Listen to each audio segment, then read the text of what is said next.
Remind me not to piss you off.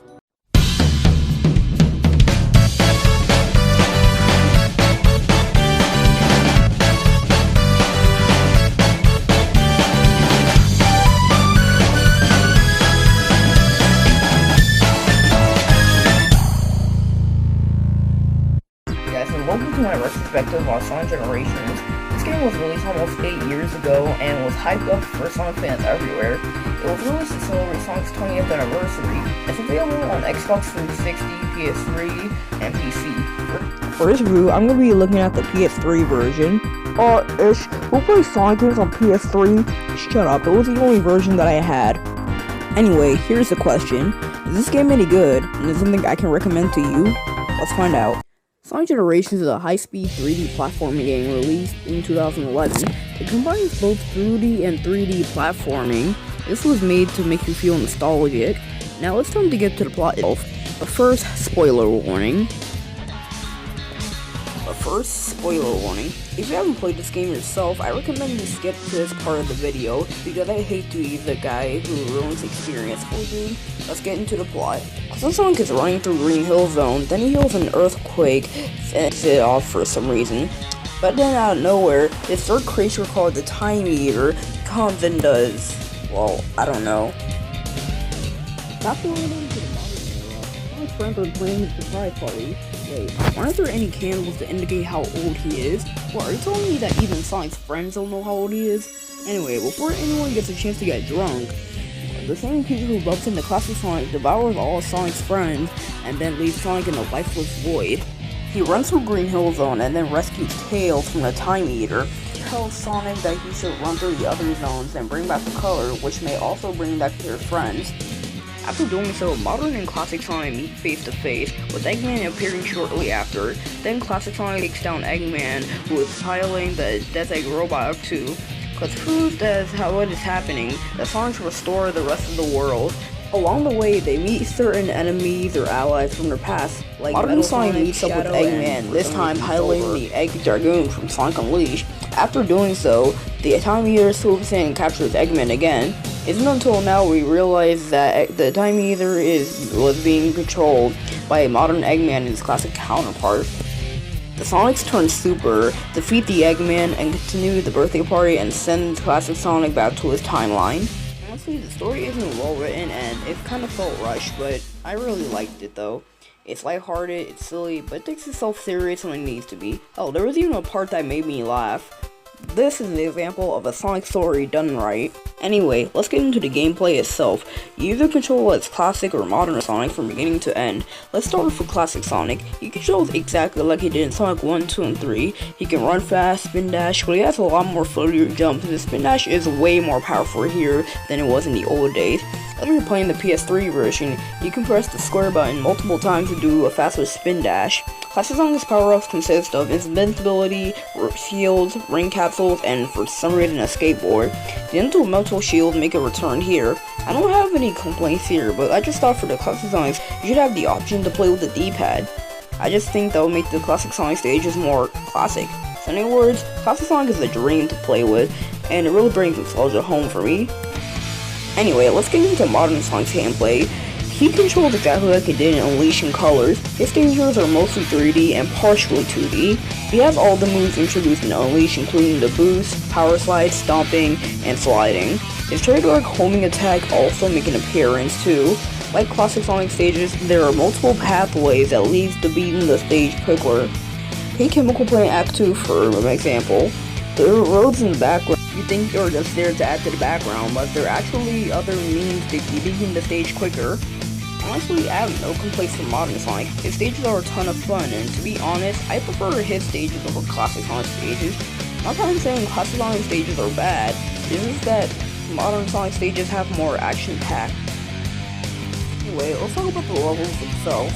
There are a total of 9 levels divided into 3 sections: the classic era, the Dreamcast era, and the modern era. You need to beat both acts of the stage to beat the boss to the rest. Beating stages is not the only way to fight a boss. You need the boss keys to fight the boss. To get the boss keys, you need to complete a set of challenges. You need to complete at least one challenge for each zone to get boss keys. before you get a chance to fight the main boss, you have an option to do a rival battle. A rival battle is yet another chance to make you feel nostalgic. The only one I thought was truly awesome was the Shadow Boss because it's not as pathetic as it was in Adventure 2. My least favorite boss is the Metal Sonic fight. It's kind of easy, but it is pretty worth it for this one moment.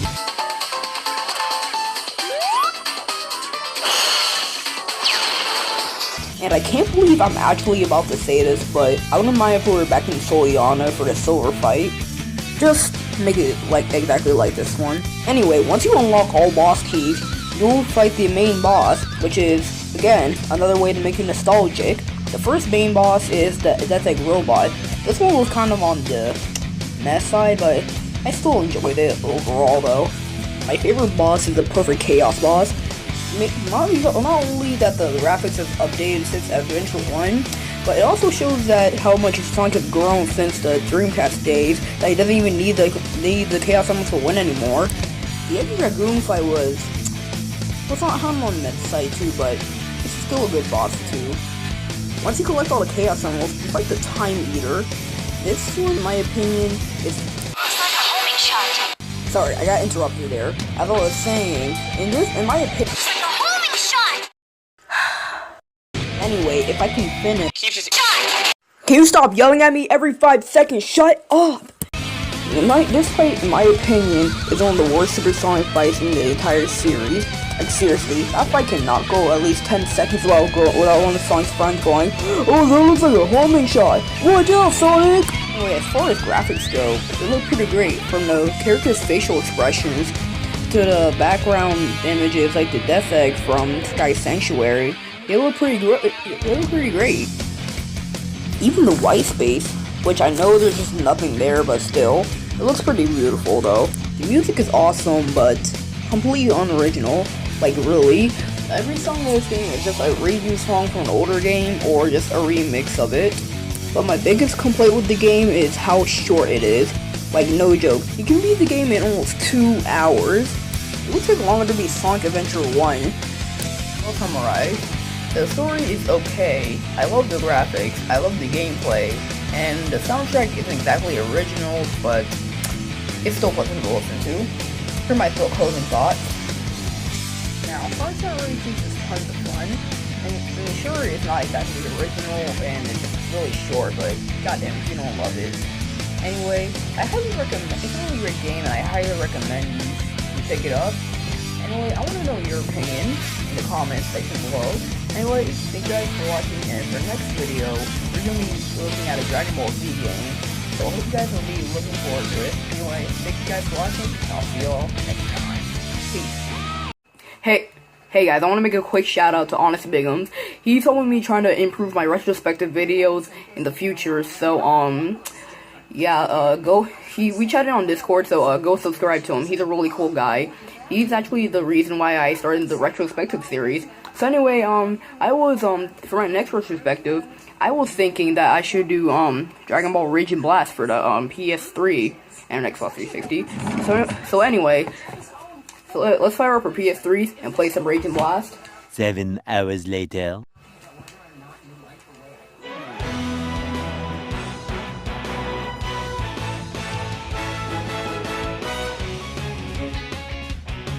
Hey guys, welcome to my retrospective on Dragon Ball Rage and Blast. If I had to pick one of my favorite animes of all time, it would have to be the Dragon Ball franchise or My Hero Academia, because that show is just awesome. 10 out of 10, I really recommend it. Would watch again. Well, the point is, I love watching Dragon Ball Z. Oh, I think I started playing Sonic by the time I started watching DBZ, so it must have been like 3 or 4. Anyway, I love DBZ, and the games are no exception. This was actually the first Dragon Ball game I ever played. I did play the Budokai Tenkaichi series on the PS2, but I never really beaten it. Reason being was because it was my brother's PS4. I also played the Xenoverse series on the PS4. It was pretty good. I had lots of fun with it. It was a pretty good Dragon Ball Z game. But anyway, I'm not gonna bore you with my backstory. But anyway, is this game any good? Is it something I can recommend to you? Let's find out. Dragon Ball Rage and Blast is a 3D fighting game released back in 2009. It was developed by Spike and Bandai.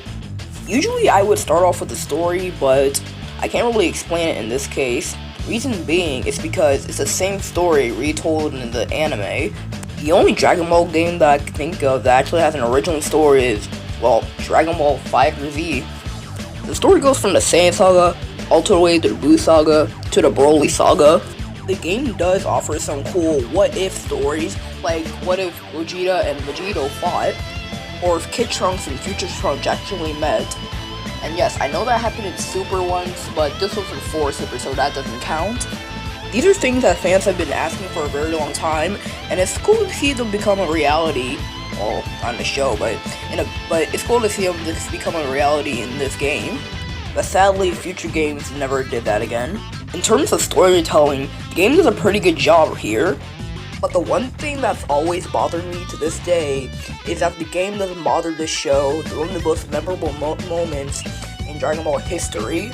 Some of these events happen automatically in the cutscenes, like Kron's death or when Gohan saves Vegeta, but moments like Goku's and Vegeta's struggle or Goku's Spirit Bomb on Buu are things like that the player has to do in the game. I would prefer this if they just showed us in the cutscenes, but instead of the player doing it in the game. But all in all, pretty solid story mode. Anyway, let's get on to the gameplay. There's lots of game modes. There's story, tournament, arcade, survival, score attack, time attack, KO attack, destruction, team battle, extreme attack, coaching machine, Dragon Ball battle, and online. I guess you could say the game offers some variety. In my opinion, it does. Since I already covered the story mode, let's go on to tournament. Tournament mode is exactly what you'd expect from a fighting game. You pick a difficulty, pick a character, pick the opponent, and just beat the living shit out of them. That's pretty much it. Any Smash Ultimate's tournament mode. Arcade isn't something really special. You just fight through 10 rounds, getting money after each one of them. For survival, it's a 50-man match on the same map. Where have I heard that from before? Anyway, when you kill someone, another person tags in to keep the match going. The match stops either if you die or kill 50 people. Score attack is exactly what you'd expect. You fight a character that can die for the highest score. That's really it. Time attack is pretty neat. You just spam lots of super attacks to see how fast you can kill the enemy.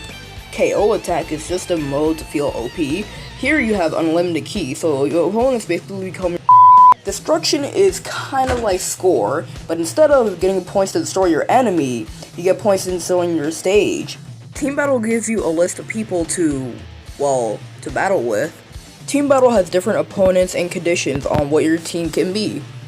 As you beat stages, you unlock more fights. All in all, guys, a pretty fun mode, but can get a little bit tedious at times. Extreme Battle puts you in a fight with ridiculously strong characters. If you manage to beat one, your rank goes up, as so does CPU. The punching machine is more like a mini game than a full-blown mode. In this one, you take control of Videl and see how many points you can rock off this punching machine. It's very fun and it's actually pretty different. And then there's Dragon Ball Battle. Unlike the other modes, this one isn't exactly automatically unlocked. You have to play through the other modes to unlock this one. In this mode, you fight an opponent and if you win, you get a Dragon Ball. Get all 7, the expected happens. And finally, there's online. Online is where you and a random person on the internet, if you can find anyone playing this game anymore, go toe-to-toe. So it's basically offline battles, but with real people. And as for the fighting itself, it's a pretty good system. Each character has different combat depending on the attacks you were given. You need ki to power up your attacks. You have 2 sets of attacks, your super attack and your ultimate attack. Your super attack is just your regular melee attacks, like Goku's Kamehameha or Vegeta's Gallic Gun. Your ultimate attacks are your most powerful attacks. Each character has one ultimate attack, with the exception of Goku, because he has 3 spirit bombs. Although there is a bit of a problem with the camera, it can get a little bit close to the characters, but you can easily shift it quickly. Nothing too major, just a minor setback. The customization in this game is kind of like a game of Tetris. You have a box to put in items of the various sizes and shapes. The box starts out small, but can be upgraded to fill up the whole thing. But what's nice here is that every box upgrade can determine how many boxes a character can use. The items themselves don't increase these stats exactly. Instead, each item has some kind of special effect. There are a lot of combos you can do, which really makes it a fun customization system. The other parts of customization is equipping other moves that other characters have. This lets the characters have a variety of sets of moves, and the players have fun controlling them. This makes for a very fun customization system in both moves and stats. Anyway, before I conclude, let's talk about the graphics. The graphics look awesome, plain and simple. The characters look exactly like the characters in the anime. If it looks like you're fighting on a dying planet, it looks like you're fighting on a dying planet. If it looks like you're fighting on Supreme Kai's planet, it looks like you're fighting on Supreme Kai's planet. All guys, the graphics look pretty good for an early PS3 title. As for the soundtrack, I love it. Personally, I think it's one of the best soundtracks in all the Dragon Ball Z games. In the story mode, the music really fits each fight. I mean, listen to the background music of this video. You can't tell me that you're not humming along with it. I also like some of the extra details, how Super Vegeta's Final Slash is different from Super Saiyan 2 Vegeta's Final Slash. Or when you power up, the sky turns dark. And when your opponent is about to tag out, you can interrupt it and have a sky battle. So let's summarize. The story mode isn't exactly original, but still pretty fun to play through. I love the gameplay, I love the graphics, and I love the music, and the game offers a lot of variety. Here are my closing thoughts. This is a great DBZ game. It has everything for everyone with the game modes and customizations. There's lots of fun to be had here, and it's a must-own for anyone who's a DBZ game, like myself, or if you're someone whose PS3 desperately needs games. This game has aged remarkably well. It even spawned a sequel, Raging Blast 2, released 2 years later. Will I review that game? Maybe. I'll just wait for the perfect time. Hopefully we can get another Raging Blast game, or at least a Raging Blast style game. I mean, I did hear some rumors on the internet that they might be breaking Raging Blast 3, but I'm not sure if it's confirmed or not.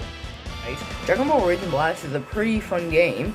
It has to be one of my favorite DBZ games, not my all-time favorite, because that honor goes to Dragon Ball FighterZ, but still pretty high up there.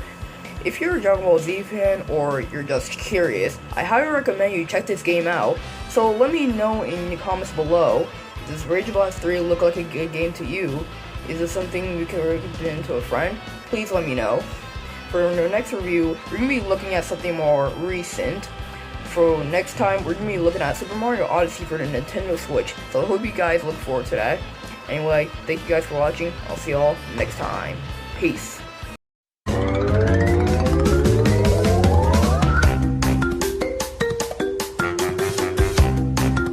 Hey guys, and welcome to my retrospective on Crash Bandicoot and Sane Trilogy. This is a remastered collection of the original Crash Bandicoot trilogy on PS1. Before I played this game, I had no experience with the Crash Bandicoot trilogy. Growing up, I've had a PS2, so the games I've been playing on that was Sly Cooper and Jak and Daxter. Yeah, my history with Sony's trademark mascot doesn't go too deep, but that's not gonna stop me from reviewing this game. Anyway, this game any good, and something I can recommend to you? Let's find out.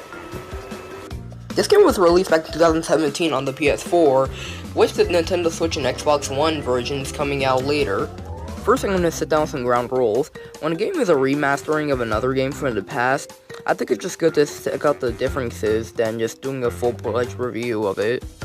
So I'm only going to talk about the differences in each game specifically, and not go like crazy in depth in the games. Let's start with Crash 1. In my opinion, this is the definitive version of Crash 1 you should ever play. Crash controls very well, he goes where I want him to go, he's not as heavy as he used to be, and when I die, it feels like it was my fault. I don't feel that way when with the original Crash Bandicoot. Although, I still did have to get used to the jumping, but for a different reason. Crash is still heavy AF, but if you compare his jumping from the original, you can see how faster he flips and falls, for example. But it does mess with my timing overall, because I expect Crash to land somewhere, once I let myself fall into my death. One of the most obvious problems with Crash 1 is basically having to perfect every stage, just to get the stage's gem. Thankfully, you can now die, and not lose your chance to get the gem. But, if you want to get the color gems, you still have to do the level without dying. And wouldn't you know that slippery climb is on those levels? Although levels are still a nightmare if you want to go for 100% completion like the lab or Vortex Power. It really sucked, but eventually I prevailed and got over 100% completion. But now the infantry had the rock striking tally. There's also a lot of cool details, like in the bonus stage, when you see Tana, Cortex swoops in the trees and catches her, but then in the original, he was just standing there awkwardly. Time travels has also been added to the first 2 games. They were already there in Crash 3, but it was required to get to the last 2 levels in the game. But in the first 2 games, they were actually optional. But with Crash 1, I don't even bother, because some levels like in Crash 2 or 3 and Crash 1 were just not meant to be rushed through. There's also DLC for the first game where you can play an original level that was supposed to be in the first game, but was cut for being really hard. But they were right, because this level really tests your platforming skills, sense of position, and timing. In fact, this level has the most hardest burrito token bonus in the entire game. If that's not enough to convince you how hard this level is, this is what my life count looked like when I first started, and this is what my life count looked like when I finished.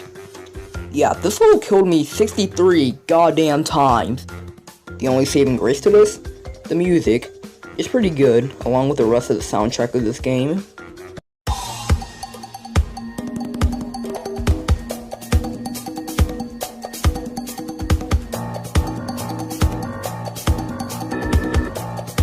I don't think very highly of the first game.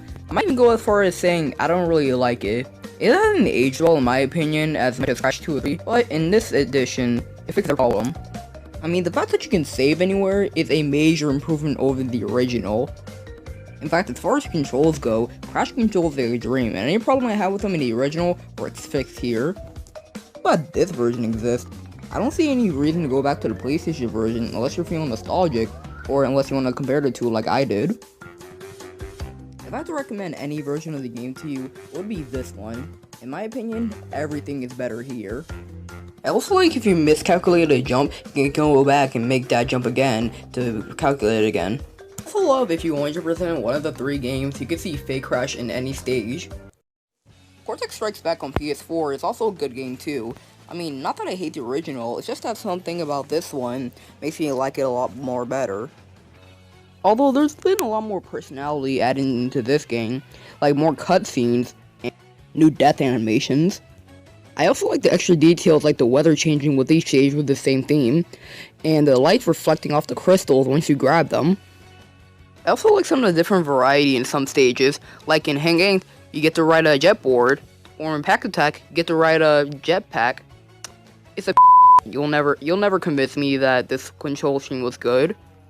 But at least they fixed the final boss. Cortex went down way too fast in the original. Now it takes a lot more longer. But here's some of the details I really love. They're actually giving you some detail while you're chasing him down. I completely forgot Cortex had a crystal before the adventure started. So instead of just flying away, he's making it back to his ship with that one crystal he had. I really love details like that. But they didn't fix the camera for backtracking. I mean, I know it's a pitch-by-pitch remake, but at least have the decency to give us the option to control the camera. Although, like I said, the original Crash Bandicoot 2 aged way better than Crash 1 on PS1. Crash controls just as smooth as it did back in 1997. The difficulty curve is just right, even with the secret passage, and the game even gives you hints to find any clues for the next gem that was too hidden in the past games, and that applies to all the other games in this collection. At least not for this. I was gonna get all the relics After the agony I endured in Crash 1, I checked the trophy list and didn't see anything new that would happen if I did the time trials. So I will do it in my own time. Hell, you can even unlock the Crash Dash boots in this version of the game, so I'm excited to replay the stages. Although they did change the ice physics though, they're a little more less heavy. But no matter how much remastering you do of it, Cold Hard Crash will always be the bane of my existence. Still a dick fleck. True, the ice physics aren't as bad, but unless you got invincibility from Aku Aku, you're still required to be painfully precise with slippery jumps between these goddamn micro boxes, which I swear they're a lot more closer than they were in the original. And in the route itself, there's a big giant metal box with the middle fingers. Like they knew how much of a fucking nuts this level would be. If you can get past that minor annoyance, then you can find Crash Bandicoot 2 on PS4, a pretty solid game. The controls are as smooth as ever, it has a great soundtrack, some in my opinion are even better than the original, and it's available for a new generation. And in my opinion, this is the best game in the entire collection. The game isn't nearly as hard, it has a nice dose of variety. Finally, let's go on to Crash 3. It wasn't as hard as the first two, and it was the first one that I beat in the collection. Playing it again though, I wouldn't say that it's the best version of the game, but I still see it on equal heights, which is still pretty good. Like I said with Crash 2, the difficulty is pretty fair, most of the time. I really like the variety in this game and all the powers, although the Bazooka Blaster was kind of forgetful to me. Not only did I forget about it while I was playing in the game, but I also forgot it while writing the script. Improves with a belly flop. It's a lot more faster to reaction time and just doesn't hang there like a dumbass. But my favorite move out of all of them is the double jump plus the death tornado. I'll never get tired of that. I also thought it was pretty cool that there were still some glitches available like spin jump that gives Crash extra height, which really makes bosses like Dingodile a complete joke. Speaking of the bosses, they're pretty cool, especially bosses like N Trophy and Dingodile, which are a lot more faster and aggressive to attack you. And with the new controls for the plane, it makes the engine fight a lot more fun. The animals throughout the 3 games feel so much better and control so much smoother, although the hog does kind of feel a lot more stiffer than he did in the original. Although I wouldn't say terrible, just much different. But the other 2 animals felt no different. It's just really a problem when I'm going for a time trial or getting the gem, because I've missed more boxes than I can count. Then there's the motorcycle levels, which were kind of I just don't like how Crash just insists infinitely when he goes on a speed pad. I also don't know why people complain about the Area 51 level. I mean, sure it's annoying at first, but once I got in the power, I got used to it quickly. The water levels kinda suck, but to be honest, they weren't really good in the original anyway. Like I said, the new controls for the plane makes these stages a lot more fun than they were in the original, except for Rings of Power though, that level. And then there's the jet ski levels. Jeez, what the hell did they do with the jet ski? It doesn't turn as tight as it used to, and it gets really slippery when it's on ramps, especially when there's nitro crates around. Compare it side to side with the original, you can see how slower you can move in comparison. I mean, I got used to it over time, but the original did it way better. Okay, past that minor annoyance, Crash 3 on PS4 is still the same amazing game that it was before, with a couple of things wrong with it. It looks better, it sounds better, and it's available to a new generation. As far as controls go, I have no problem, even with Crash 1. With the new controls, it didn't make Crash 1 any more harder than it used to be. Don't get me wrong, still pretty hard. As for the graphics, I mean, what can I say, they're gorgeous. I mean, the graphics look pretty good on the PS1, but here it's just, wow. The soundtrack has also been faithfully remastered to my liking. My favorite song in this game is the Time Twister music. That song is just so good. So let's summarize. I love the graphics, I love the gameplay, I love the soundtrack, and the controls feel really good. Here are my closing thoughts. In my opinion, this is a remaster at its best. It does what a remaster is supposed to do in my opinion. Take an awesome game and make it even awesomer. The game actually spawned the Crash Team Racing Nitro Fueled remake, and the game that I actually pre-ordered recently, Spyro Trilogy for the Nintendo Switch. While I'm getting the Switch version, it just gives me more reason not to get a PS4. All in all guys, Crash Bandicoot and Sane Trilogy is a pretty good game. It takes what was good about the original games and cranks it up to 11, and what wasn't good about the original games and omits it. So I really recommend this game if you're nostalgic for Crash Bandicoot, or unless you want to play this for the first time. And since I play this a lot first time, I actually spent 100 hours on this game, I can say that I'm a fan of Crash Bandicoot. So yeah, anyway, let me know in the comments below. Is Crash Bandicoot and Sane Trilogy a game you like? All in all guys, Crash Bandicoot and Sane Trilogy for the Nintendo Switch is a pretty good game. It takes what was good about the original trilogy and cranks it up to 11, and takes what wasn't good about the original trilogy and omits it. So I can really recommend this if you're nostalgic or you want to play this for the first time.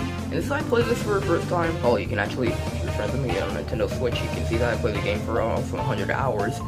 I can say that I'm a fan. So let me know in the comments below on your thoughts about this game. Is Crash Bandicoot and Sane Trilogy a good game for you? Have you played it? And something you can recommend to a friend? Let's find out. Next time, we're gonna be going to a franchise that I hold dear in my heart. So I hope you look forward to that. Anyway, thank you all for watching, and I'll see y'all next time. Peace.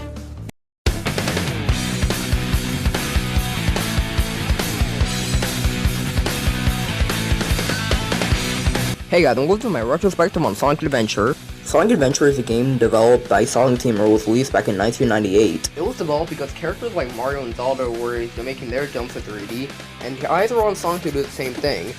Yeah, and as an example, we got games like Sonic Blast, Sonic 3D Blast, and Sonic R, games that were subpar by best. But in 1998, it finally happened. Sonic made his proper jump to 3D. You'd have everything, your high speed, your platforming, everything except elemental shields, but we'll get to that in a minute. The game was released back in 1998 for Japan and 1999 for everyone else. It was also ported to the GameCube back in 2003, and finally received another port on the Xbox 360 and PS3 back in 2010. The experience I had the most with. Anyway guys, I don't really have that many memories of Sonic Adventure 1. In fact, the first three Sonic game I ever played it was Sonic Heroes. In fact, I didn't play Sonic Adventure 1 until it came out in the PSN store. Now that it's on Steam, I have a reason to check it out again. Who knows, maybe we'll look at some mods later. So yeah, that's pretty much our experience with the game, guys. It's been nearly 20 years since this game came out, and everyone loved this game. So here's the question, is this game any good? Is it something we can recommend to you? Let's find out. And just a quick heads up, the footage that you're seeing is from the Let's Play I did of the game a few weeks ago. So if you want to watch that, I'll have the link of the playlist in the description below, but just a disclaimer, the episodes range from 20 to 50 minutes long, so you might want to grab some popcorn. Sonic Adventure is a 3D platform game released back in 1998 in Japan and 1999 for everyone else. It was the series' first jump to 3D, and no, 3D bots doesn't count because, well, that game. You have new characters and old characters rocking their own playstyles. First, spoiler warning. If you don't want the story spoiled for you, or you already know what's gonna happen, please skip to this part of the video right now. I'll give you 5 seconds. Knuckles is guarding the Master Emerald on Angel Island, until Chaos attacks and shatters the Master Emerald. Now Angel Island falls into the ocean. In the city of Station Square, Sonic is Spider-Manning his way down the city, until he notices the cops. Sonic fights and defeats Chaos and he just goes down the drain. Elsewhere, Tails finds Tornado until he realizes that something is wrong. Sonic finds Tails washed up on shore. He tells Sonic that he's using the Chaos Emerald as his power supply for the tornado. The dual bot has a Robotnik who Sonic insultingly calls Eggman. I'm just gonna say this right now guys, I like the name Eggman more. Call me weird. Eggman tells Sonic that he's after the Chaos Emeralds too. He wants to use them to power up Chaos to turn it into the perfect Chaos so he can destroy Station Square, so he can build Eggman Land on top of it. After the first few stages, Sonic and Tails start collecting Chaos Emeralds, although they have a really difficult time holding on to them. They probably lose it in means of stupidity or knockout gas. Knuckles sees that Eggman has a piece of the Master Emerald. Knuckles finds out that Eggman is trying to power up Chaos to destroy Station Square. After giving him a boop in the head, Eggman tells Knuckles that Sonic might be looking for the Master Emerald too, causing him to butt heads with Sonic, and instead of reasoning with them, he proceeds to beat the ever-living crap out of him. Eggman starts off the egg carrier, and then Sonic and Tails follow suit with a tornado. The tornado gets shot, causing Sonic to fall into Station Square again, and Tails falling into the Mystic Ruins. Amy, making her first playable debut, finds a Flicky Bird and finds that there's a Chaos Emerald inside her pendant. After Sonic throws out an offer to protect the bird, Zero catches Amy and Sonic has the egg carrier to go catch him. Tails finds the Chaos Emerald to power up to his plane, yet a frog swoops in and takes it. There's also a big purple cat who wants his frog back, so yeah, that's a thing. Sonic and Tails arrive at the egg carrier again to save Amy. Eggman gets the Chaos Emerald that was in the bird's pendant. The ship loses altitude for some reason. So Sonic goes to find Eggman, and Tails flies Amy back to Station Square safely. Sonic and Knuckles beat Chaos. Sonic goes after Eggman while Knuckles gains the last 2 shards of the Master Emerald, causing Angel Island to go fire in the sky once more. In Station Square, Eggman prepares to destroy the city with a missile, but looks out when he finds out it's a dud. Sonic lands flat on its face, which is clearly a height above 300 feet, to wake up at a temple. Before he can make anything about it, Sonic spots Eggman by the temple. Meanwhile, plot number 4, Amy finds the bird's missing parent, which was located in Gamma, which for some reason didn't die in that huge-ass explosion. Eggman resorts to using the Egg Walker to destroy Station City, but again is defeated by Tails. Of course, Sonic confronts Eggman himself in the Egg Viper, then destroys it. Tails finally restores the shards of the Master Emerald, but Angel Island is still falling to the ocean. Chaos him and Knuckles and gets all the Chaos Emeralds that was with him. Before Sonic and Tails get the last Chaos Emerald, Chaos swoops in and takes it, allowing him to turn into perfect chaos in the Story Station Square. But no worries, nobody dies. We found out that the Nabi-like creature is a girl named Tikal. Throughout each character's story campaign, Tikal will interrupt the player's progress to show you some backstory on her or Chaos himself. Tikal's father Pac-Man wanted all the Chaos Emeralds for peace, at the risk of destroying people and countries. What an asshole! Tikal managed to seal herself in chaos inside the Master Emerald to stop his rampage, but was released when Dr. Eggman shattered the Chaos Emerald. Apparently, Chaos only used the negative power of the Chaos Emeralds, so Sonic has to use the positive energy of the Chaos Emeralds to be perfect chaos, turning into Super Sonic. The game ends with Sonic chasing after Eggman.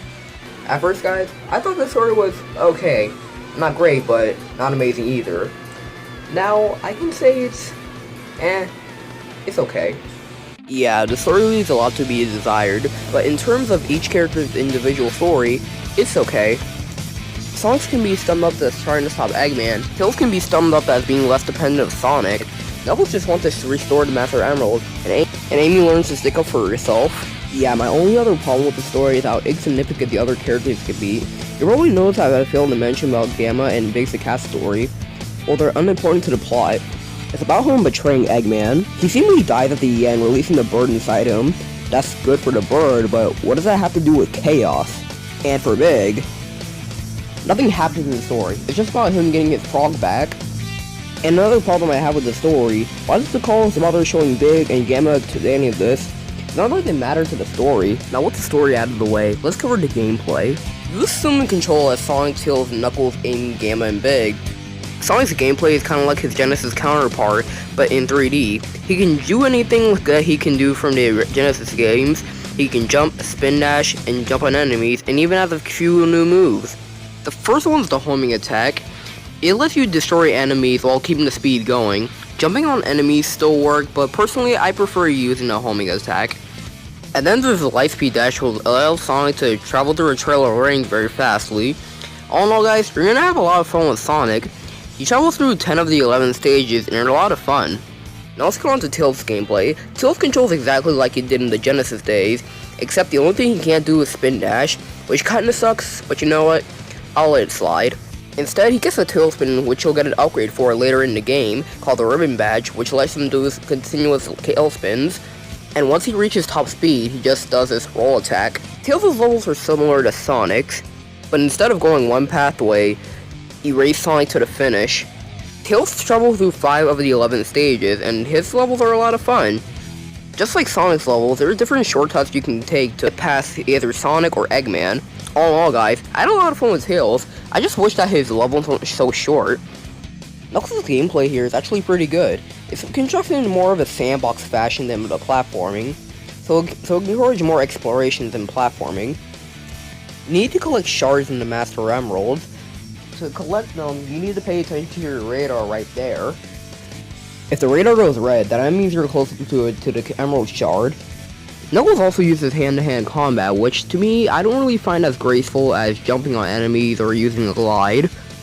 While I'm sad that Knuckles doesn't really get into the action as much as Sonic or Tails, thankfully, he's just as acrobatic, if not even more, than he was in the Genesis days.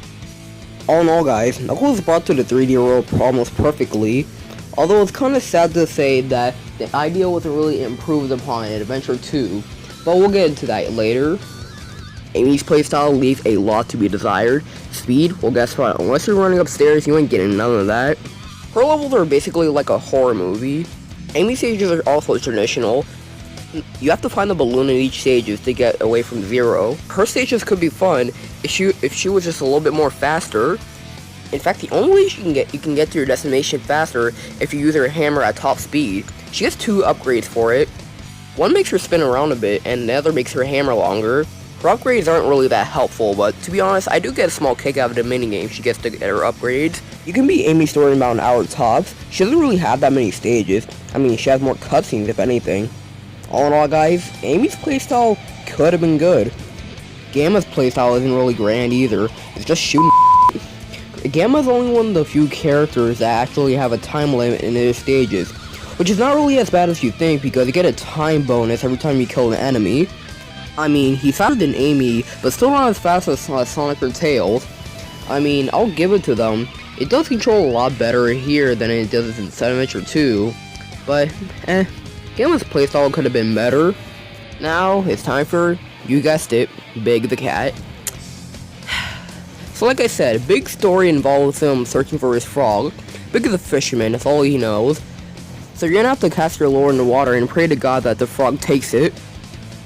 And let's commence full-on rant mode. I hate Big's gameplay style. Fishing? Why would I want to fish in a Sonic game?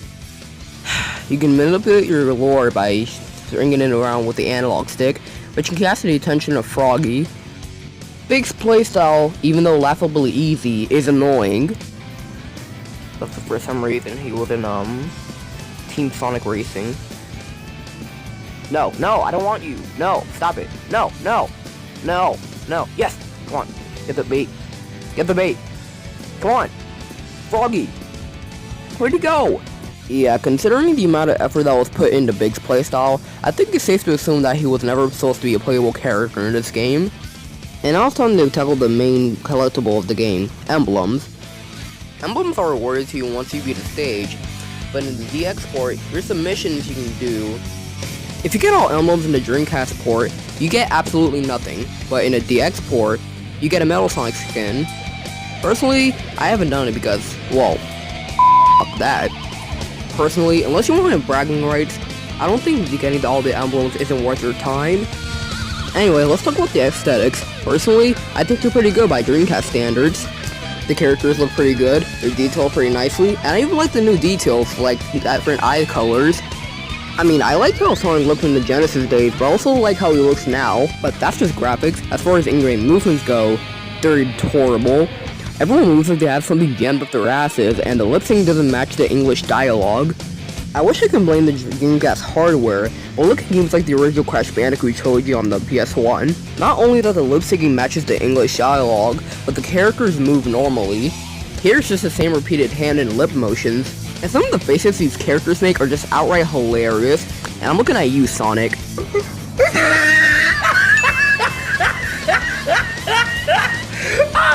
I'll give it to the Sonic team though. The environments look bright and colorful, and it's easy to tell each stage apart from each other. So in short, the graphics look good, if a bit lacking. As far as the soundtrack goes, I mean, come on, f***ing Sonic game, of course it's gonna be awesome.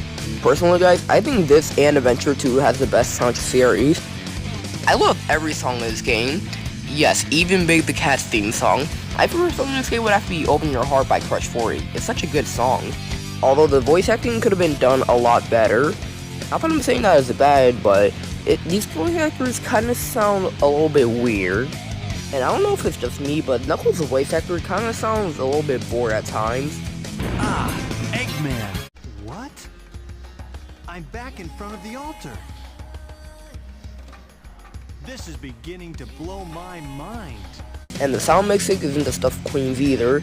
I mean, I wouldn't say it's as bad as SA2's, but sometimes it's kind of hard to hear the characters. So in short, the overall audio presentation, it's okay. So in conclusion, I had a lot of fun here, guys. This is an example of a 2D Genesis character brought into the 3D world almost perfectly. I say almost because A, no game is perfect, and B, there are a lot of flaws with this game, but I can go easy on the game right there. Because this is the first time Sonic has ever been in 3D, so there's gonna be a few flaws with that. Personally, I think this is better than Adventure 2. Now before you start typing in those hate comments, let me explain. To be honest guys, neither game really aged that well in my opinion, but if I sat here and told you that I thought Sonic Adventure 2 was better than Adventure 1, I'd be lying to you. And since this game is almost 20 years old now, I wouldn't mind seeing a remake.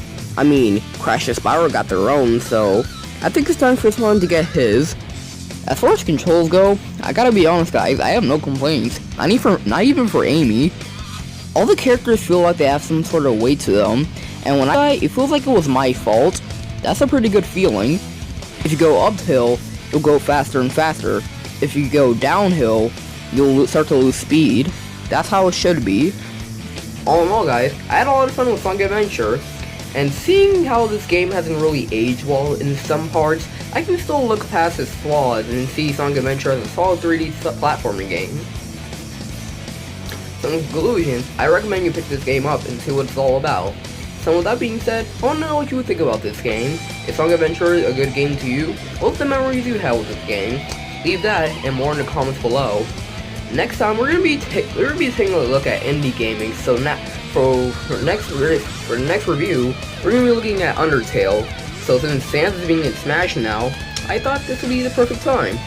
So yeah, anyway, thank you guys for watching. I'll see y'all next time. Peace. Hey guys, now I know I said I was gonna come back with Undertale, but seeing how I'm still on the pacifist route, that review can wait for another day. Anyway, why do people think that the classic games are only good games in the Sonic series? I mean, don't get me wrong, the classic games are great. Like Sonic 3 and Knuckles is one of my favorite video games of all time. But there are still good modern games, like Sonic Adventure. That was actually a pretty good start to Sonic's 3D career. There's also Sonic Heroes, Sonic Unleashed, one of my personal favorites, Sonic Generations, and...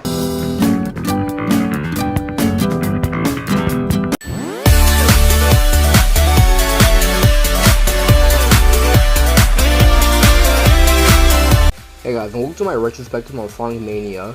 This game was released back in 2017, and the hype for this game was unreal. Seriously guys, I've never seen this much hype for a Sonic game ever since...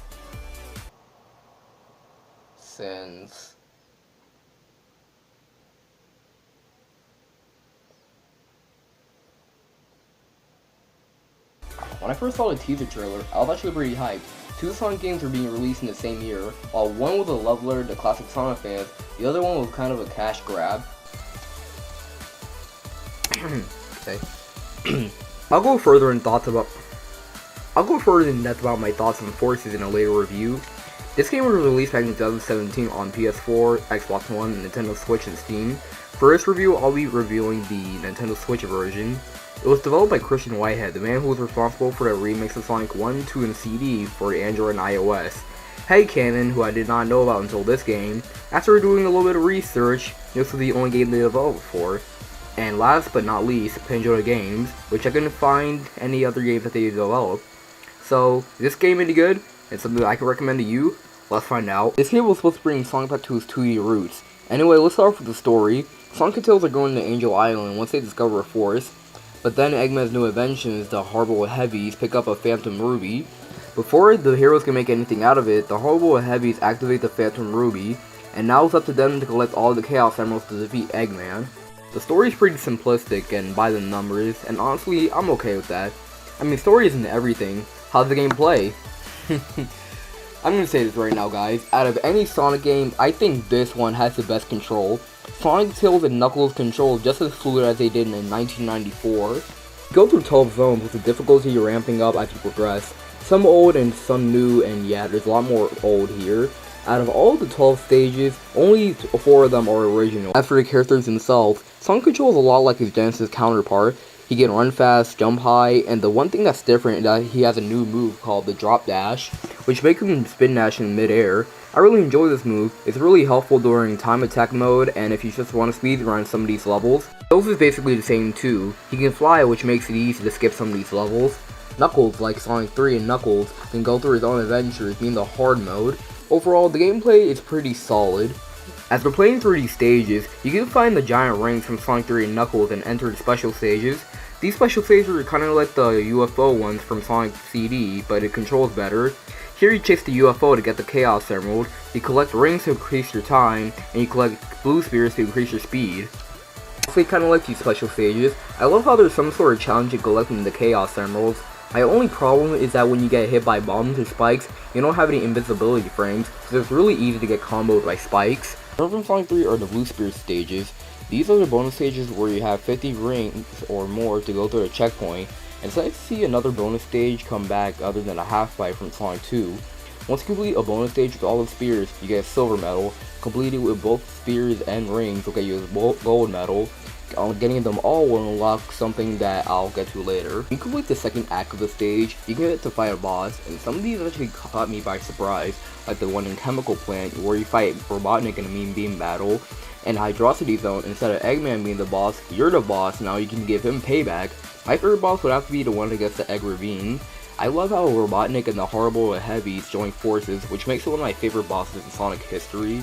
Power-ups are back to including the elemental shields, and they feel exactly like they did in Sonic 3. There's even some new things added, like the fire stroke can burn wood to uncover secret passages, and if that's not exciting enough for you, how about it will ignite the fire in Oil Ocean? I am the god of hellfire! Anyway, for the completionists out there, if you collect all the Chaos Emeralds, you can become Super Sonic. Super Sonic can run faster, jump higher, and after 25 years, Super Tails and Super Knuckles finally make their grand return. Super Tails can jump higher, run faster, and even fly faster, but sadly he doesn't have his flicky army of death with him. Super Knuckles can run faster, jump higher, and glide faster, so nothing really changed there. So let's talk about the medals. Collecting all of them will unlock a sound test, a Mean Bean minigame, and a bonus stage minigame. In the main game, you can unlock new moves from Sonic 3 and CD. From Sonic 3, you can get the Insta Shield, which allows you to protect yourself from enemies in mid-air. From Sonic CD, you can get the Super Peel Off, which allows you to run at full speed. And then there's Debug Mode, which allows you to play around after all that hard work. My favorite mode is the AI Knuckles mode, which allows you to play all the stages with the AI controlling as Knuckles. You can even have two Knuckleses on the same screen. Once you beat it, you get a secret ending that had me cracking up the first time I saw it. Before I talk about the graphics, there was DLC in late 2018 in the form of Sonic Mania Plus, which has a lot to offer. There's a new game mode, 2 playable characters, and little tweaks in the graphics. 2 playable characters are Mighty and Ray. Mighty originated from the game Knuckles Chaotix on a pathetically short-lived 32X on for the Sega Genesis, and Ray's first appearance was in the arcade game Sega Sonic the Hedgehog. Mighty has his ground pound attack, and when he's in his ball form, he's invulnerable to spikes and hazards, so it's pretty much the easy mode of the game. Overall, I really like playing as Mighty, and he's one of my favorite characters to play as. Ray can glide, but not like Knuckles though. His gliding is more like the wing cap from Super Mario 64, and if you're good enough, you can get really good air. It's nice to see some of these characters come back in the spotlight after so many years. I just wish they had their own intro. Not kidding guys, everyone except Knuckles has the same intro going into Angel Island. Anyway, the new mode of the game is called Encore Mode, where the stages kind of look like the Bad Future from Sonic CD. In this mode, you don't have lives. Well, not traditionally though. You switch between 5 characters. Sonic, Tails, Knuckles, Mighty, and Ray. Those are your lives. Lose all of them, game over. Core mode also comes with new special stages, which is seriously fuck right off! These special stages are a lot more harder than Mania mode.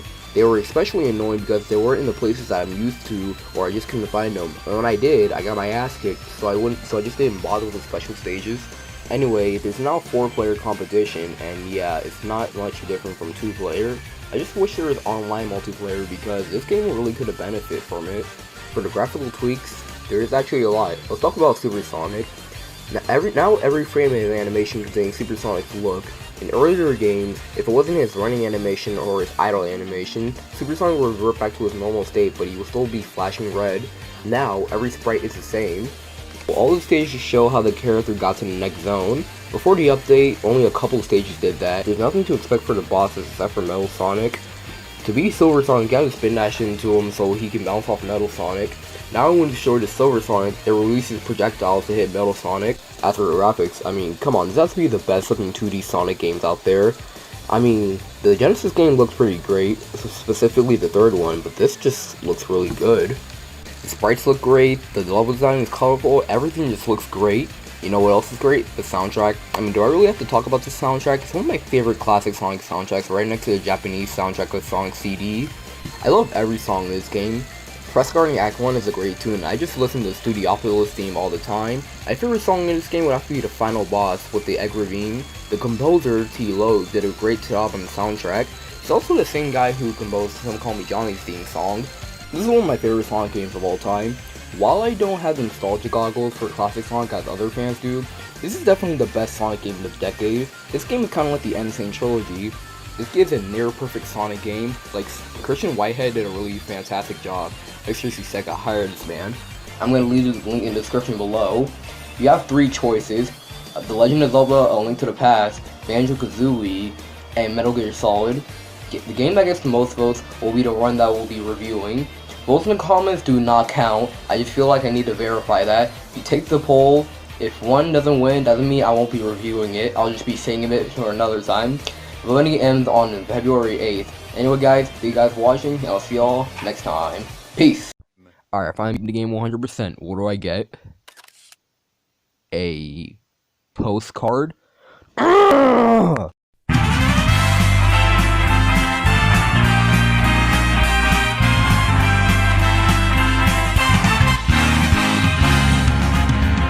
Hey guys, welcome back to an all-new Retrospective. For those of you who are still waiting for a Banjo-Kazooie review, I'm sorry, but that's gonna wait for another day. For some reason, Premiere Pro just does not like that game, so yeah, I'm gonna save that for another review. Before I start this review, I want to give a special shout out to Super Song and Mikey. He's the guy who made the 12-second intro that you just saw. Mikey, if you're watching this, you did a fantastic job on the intro. I'm so excited on how it came out. And maybe, while you're watching this, you could go check out his channel. He makes a lot of great plush videos, and I really recommend them. And anyway, let's get on to the review. Super Mario Odyssey is a 3D platformer game released back in 2017. It was going back to the sandbox fashion that Super Mario 64 established in 1996. I originally wanted to review this game last year after my Rage and Blast review, but just like Banjo-Kazooie, I ran into some technical difficulties. Now I think I'm finally ready to review this game. Super Mario Odyssey is a 3D open world game released back in 2017. It was announced back in January of that year, and there was lots of hype behind the game. I personally think it was because it was going back to the sandbox fashion that Mario 64 established in 1996. I welcome this change. It keeps the familiarity of the series while also trying something new. The story's pretty simple though, it's just the same old Bowser Kid and Peach plot. Although in this battle they have in the beginning, Bowser actually wins and manages to boot Mario off the ship. He falls into the Cat Kingdom, and I don't know how he didn't die upon impact, but Sonic can survive a fall from space to Earth, and apparently anyone can. Mario meets Cappy, and he tells him that Bowser also kidnapped his sister Tiara, so they decide to team up to stop Bowser, and they eventually do, and after that, Cappy and Tiara are reunited, and then Mario gets Peach back. I think. I mean, he gotta get some Jackie at the end, so yeah. Like I said, the story's pretty simple. It can be summed up as Bowser kidnaps Peach, Mario rescues her, and leaves Bowser to die on the moon. Really guys, the gameplay is where the game truly shines. Mario controls almost exactly like he did in Super Mario 64 and Sunshine, maybe even smoother. He can long jump, somersault, backflip, triple flip, dive, side jump, and wall jump. The biggest change to Mario's moveset is Cappy. Cappy's kind of like Flood from Mario Sunshine or the Moon from Mario Galaxy, but instead of being on Mario's back or inside Mario's cap, Cappy is Mario's cap. The main gimmick of the game is that Mario can throw Cappy into enemies and you can have the ability to possess the enemies you capture, which is actually kind of dark when you think about it. What's really cool about this mechanic is that some enemies have their own abilities, like the frogs can jump really high, or the uproots can use their legs to find hidden power moons. With Cappy, he just furthers Mario's moveset. You can throw him directly, sideways, mid-air, or you can just spin him around him. You can also use him to correct your jumps as a platform. Now that we're done talking about the gameplay, let's talk about the world himself. Mario Odyssey has 13 different locations. Cap Kingdom, the Gay Kingdom, the Sand Kingdom, the Woody Kingdom, the Lake Kingdom, the Cloud Kingdom, Lost Kingdom, the Metro Kingdom, Seaside Kingdom, Snow Kingdom, the Bowser Kingdom, the Moon Kingdom, and the Mushroom Kingdom. The Cap Kingdom, as it implies, is the home of the Cap species. It's basically just one big tutorial level teaching you how to control Mario. The Cascade Kingdom is where you start capturing things. Only the first thing you capture is a frog with still. The Sand Kingdom is home to the largest power moons in the game. Well, technically the Mushroom Kingdom has more, but most of them are just talking to Toadette, so that doesn't really count. The Woody Kingdom is a mechanical area, home to these cute little guys called the Uproots. Lake Kingdom is the kingdom known for its Lock Lady dress, which you can find near the Cap store. Well, at least when you get it back, though. Cloud Kingdom isn't really a kingdom, it's just more like a boss counter with Bowser. It has the least power moons in the game, so that makes collecting them less of a chore. The Lost Kingdom is where the Odyssey lands when Bowser destroys it. Metro Kingdom is hands down the best kingdom in the game. In fact, it's everyone's favorite. It's my favorite because it's unlike Mario's do a New York-like setting. There's a motorcycle that Mario can ride. There's cars and taxis that you can hop on or hold to a complete stop. And there's actual human NPCs, even though they remind me of Sonic 06 for some baffling reason. Doesn't help that fans refer to it as Sonic Adventure 3. Seaside Kingdom's kind of like the Lake Kingdom. The only difference is that it's beach themed.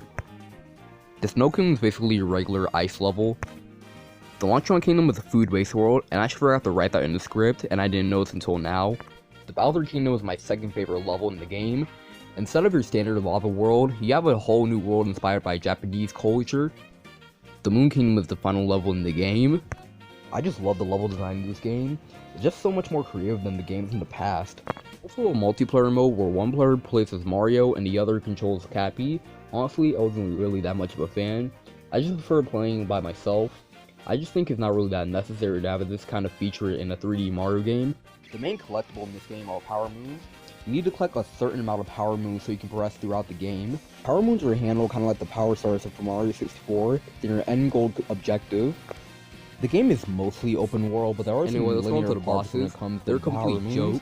Mario, in my opinion, never really had that many hard bosses, and this game is no exception. You can beat the Brutals and Bowser in under 2 minutes, and I just realized something. We actually never fought the Koopa in any 3D Mario game. In Mario 64, there was swamps, or the volleyball volleyball challenge in Seaside Kingdom. In Sunshine, it was just like Bowser the jump over Jr. challenge, and but Galaxy 1 harder. and 2 was Hey, Bowser Jr. phrasing! All and moves at a Bowser. snail's pace And at in this first, but then it just gets game, faster to the brutal. point you have to throw Cappy at it. So if you mess up at any point, you have to start all over again, and just starting over just throws on and on. But to be fair, at the 999 Power Moons, it makes sense that some will be harder than others. Yes, you heard that number right. There are 999 Power Moons in this game total. I mean, in games like Super Mario 64 or Sunshine, there's only 120 Power Stars or Shine Sprites, and you only have to collect 3/4 of that to beat the game. I think they went a little bit overboard with this game. To beat the game, you only need 124 Power Moons, but what you get for collecting all the moons isn't really worth the trouble of collecting them. You wanna know? You really wanna know? Well, you get a postcard. Yeah, shit Mario Sunshine pulled. Power Moons aren't the only collectibles. There's also purple coins. Each kingdom has at least 50 or 100 of these. You can use these and regular coins to buy costumes at the Crazy Cat store. Also costumes in the store. You can wear a costume that perfectly fits the level, or you can switch it up. And something about Mario running in nothing but his boxer shorts, I just find so hilarious. And I would confirm that Mario has nipples.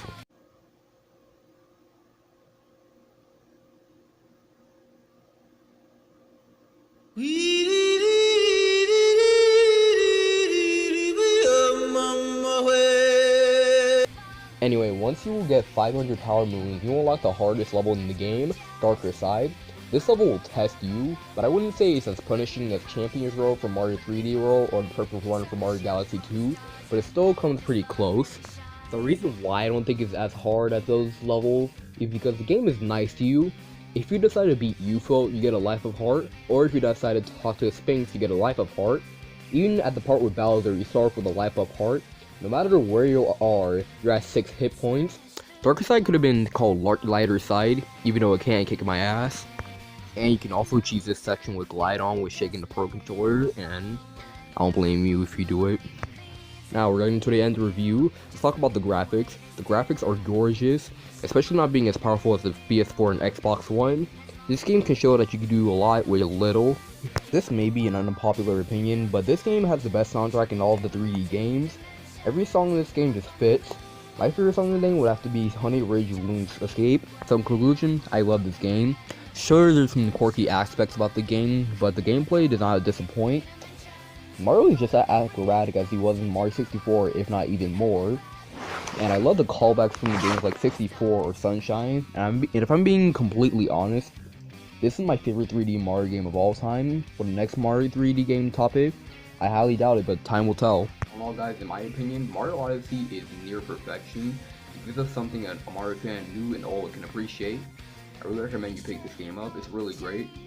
I want to know, does Mario Odyssey look like a great game to you? Is it good? And something you could recommend to a friend? Let me know in the comments below. Next review, I actually don't know what I'm going to be reviewing, so comment below what game you want me to review next. So anyway, thank you guys for watching. I'll see y'all next time. Peace.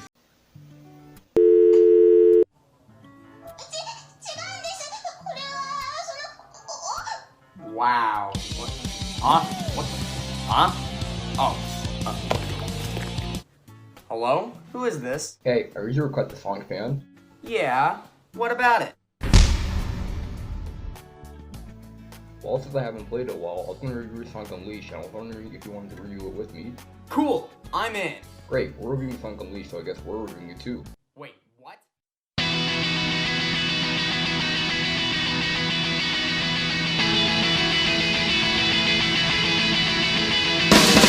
Hey guys, welcome to my retrospective on Sonic Unleashed.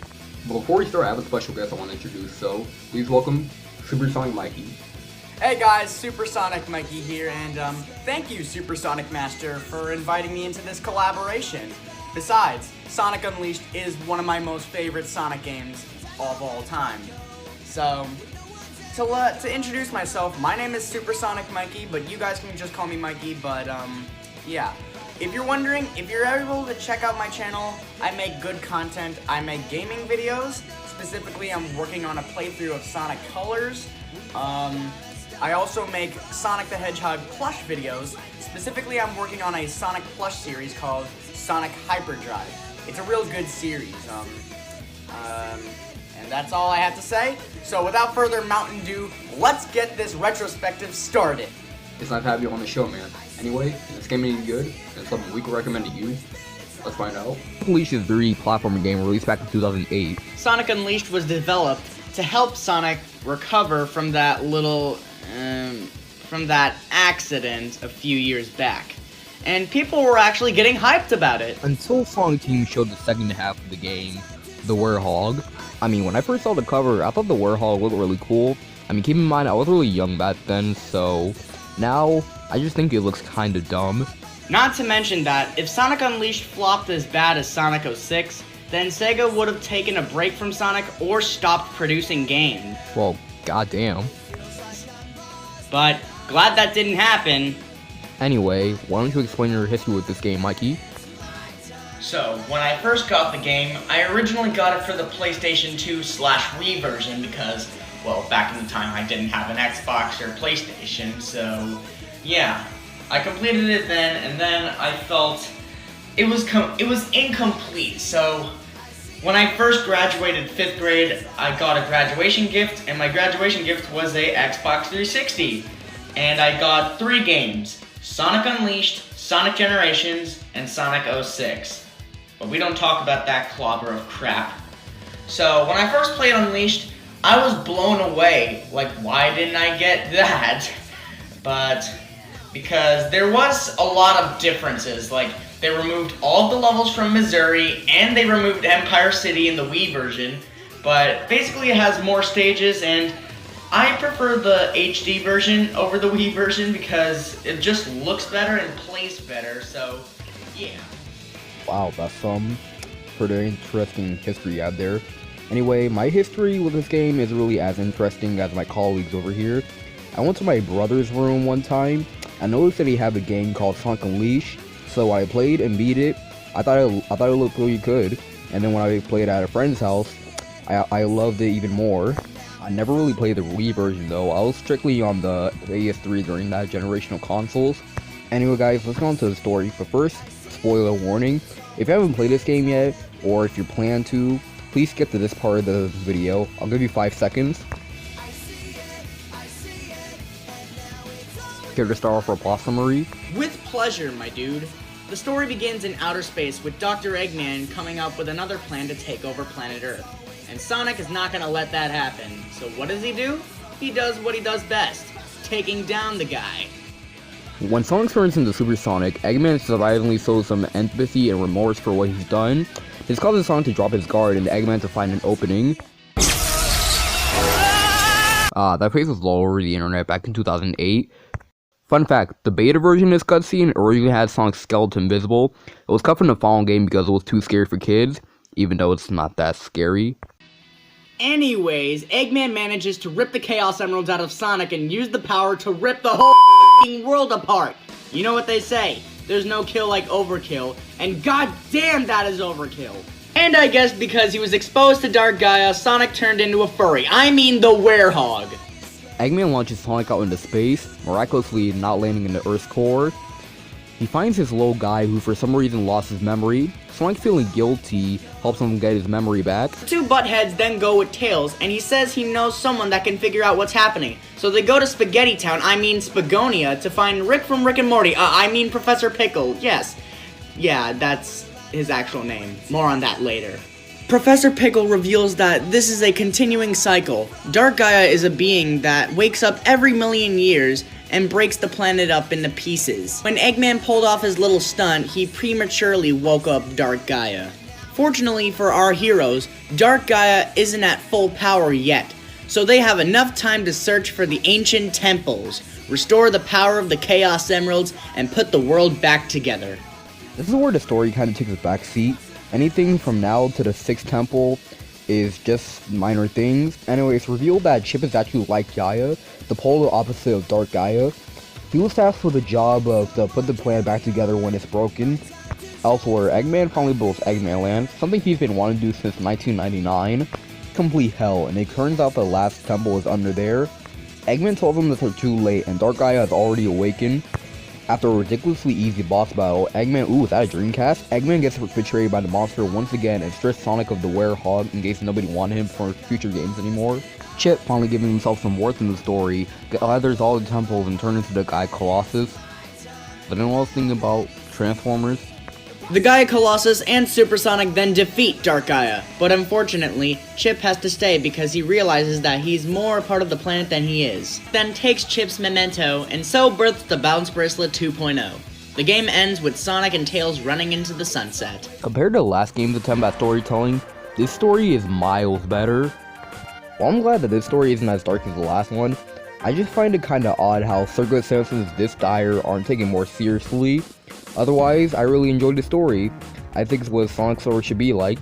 Lighthearted and fun, but takes itself serious when it needs to. To mention, all the characters were pretty great. Sonic was more of a stylish character in this game. Tails was great, and no one was overbearing. Even Amy, surprisingly. The only character I have a problem with is Chip. Until later in the game, his main purpose is just for comic relief. Not to mention, his voice doesn't really fit his role. It's like if you met a grown man and he sounded like this. I agree with everything you just said, but the voice acting gets a big A+ because Jason Griffith is at his fullest, well, along with Sonic and the Black Knight, but that doesn't come out until 2009. Amy Pallant was a great Tails. Mike Pollock killed it for Dr. Eggman, and everything else, I like it, but it's just that the Werehog is kind of an odd choice, but it was Sega's choice, so I'll let it slide. Anyway, let's talk about the gameplay. When Mikey and I were writing the script, we thought the best way to tackle this was he do the game time stages and I do the nighttime stages. So Mikey, take it away. Daytime levels are just your standard Sonic the Hedgehog levels. He has his adventure moves and he can homing attack. Although here, they kinda oversimplified it. In older games like Adventure 1 or 2, or Heroes, you just had to press a button and boom, he hit an enemy. But here, you have to recycle the lock-ons on the enemies, and he can also stomp, slide, and the new feature is the boost, even though the boost feature appeared in the Sonic Rush games, which lets him run at the speed of sound, and this is the fastest Sonic that he has ever been in any of his games. And we never seen him run before like this. I mean, literally. We went from exploration and platforming to just...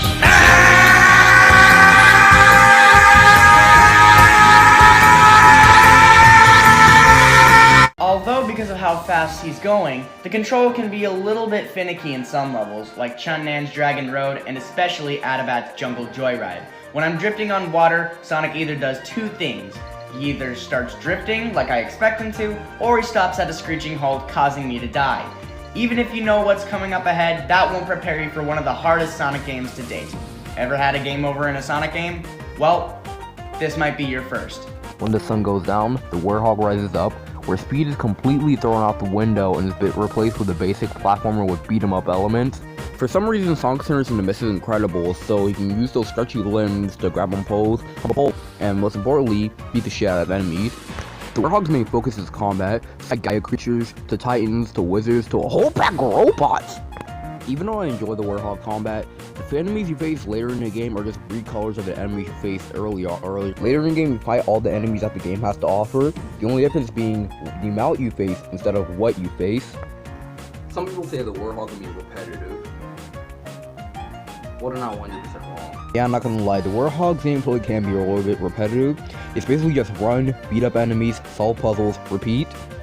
Although in my personal opinion, the Wii version of the Werehog stages are so much boring because you can't get the combos that you get on the HD version. But if you watch my top 10 unpopular gaming opinions, then you already know that. Right, every time you beat an enemy, you get XP. At the end of a level, you have the option to level up either the Werehog's Combat Unleash, skill, and so on. Personally, I recommend combat and life. And what's really cool is that each time you level up, you get new combos that really makes it a really fun combat system. Even though I enjoy playing as the Werehog, my main complaint is that stages go on for too long. This is how long it takes to beat you a Werehog stage, possibly even longer. The Werehog still has some difficulty in the stages, but it's not because of control, it's more of level design. When I die as a Werehog, it feels like it was my fault. I don't feel like it's the same way with Sonic. Now it's time for what's debatably the worst part of the game, the Sun and Moon medals. Sun and Moon medals are the main collectibles in the game. They're a set of medals that are scattered out in each stage.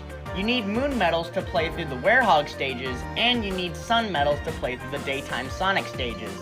It's kinda hard to collect them in the daytime Sonic stages because they are a pain in the ass, because you're going blazing fast, so your first instinct isn't to stop and find them.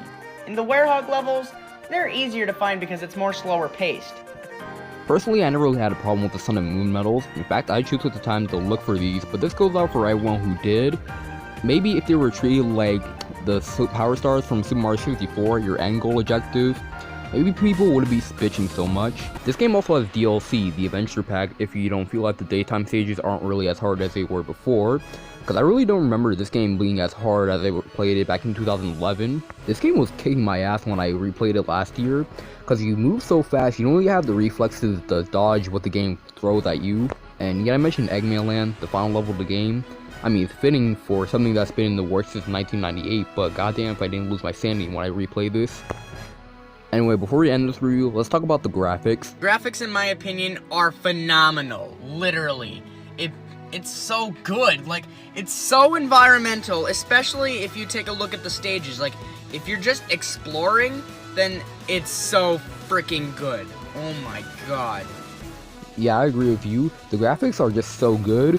Like, the character models really fits their surroundings, and everything just looks so good. Definitely the best graphics in any Sonic game.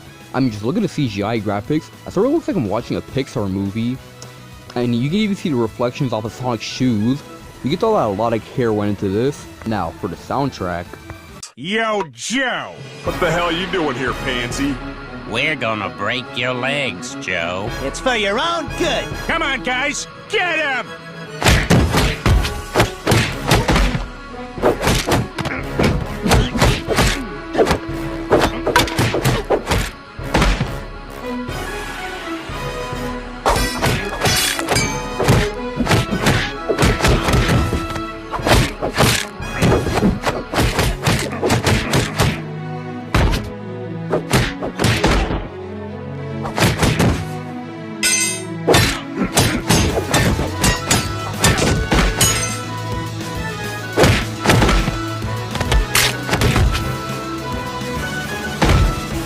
Alright then.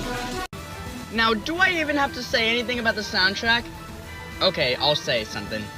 Holy shit, this is the best soundtrack that I've ever heard.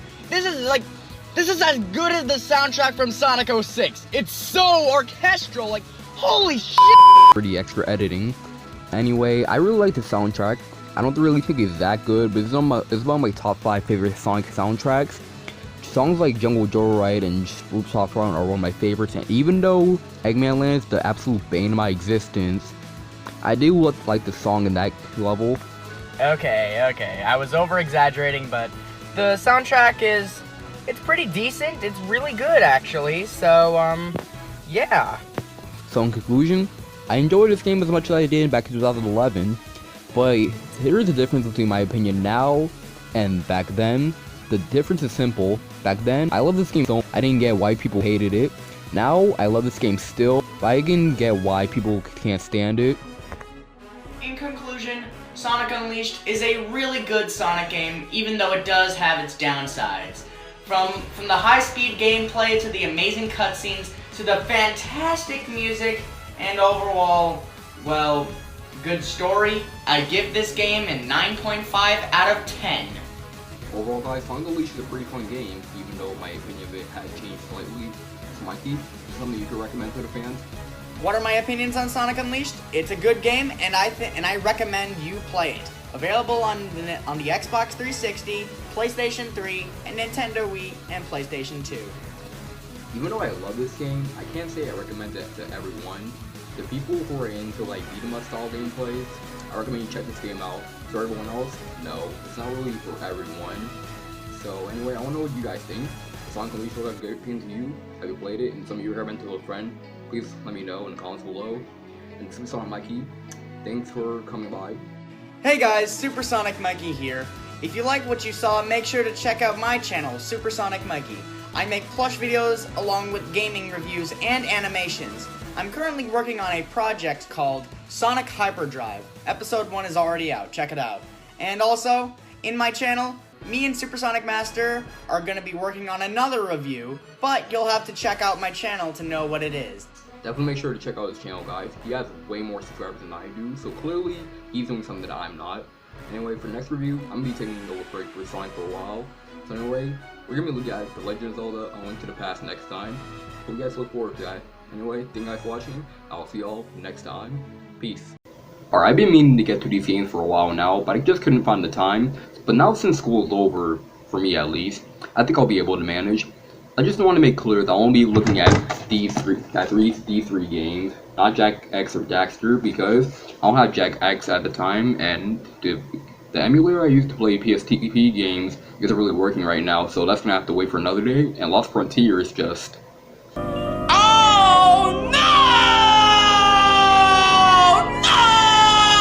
So yeah, anyway, without further ado, ladies and gentlemen, welcome to Jak and Daxter Marathon.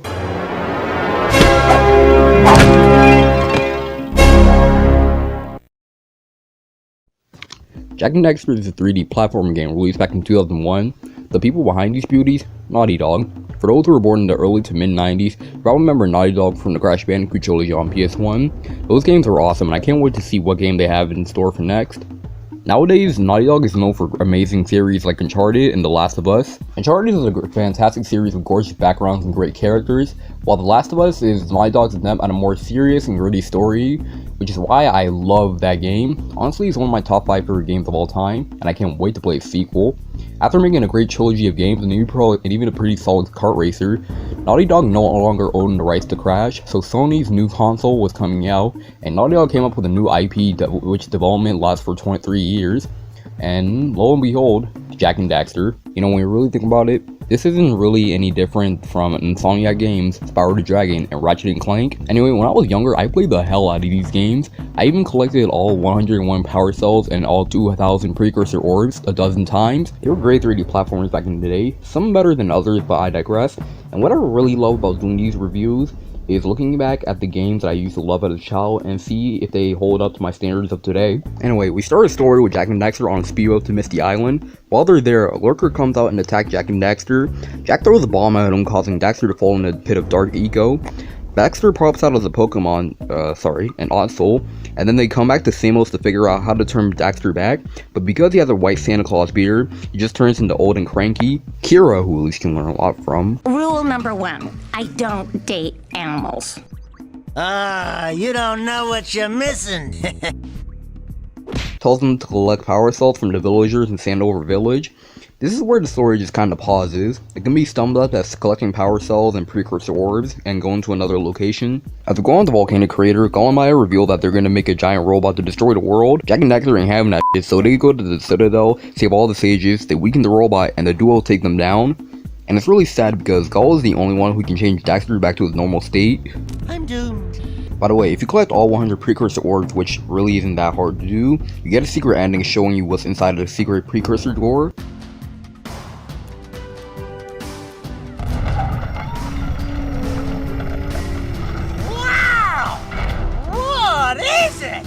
It's so beautiful. By the precursors.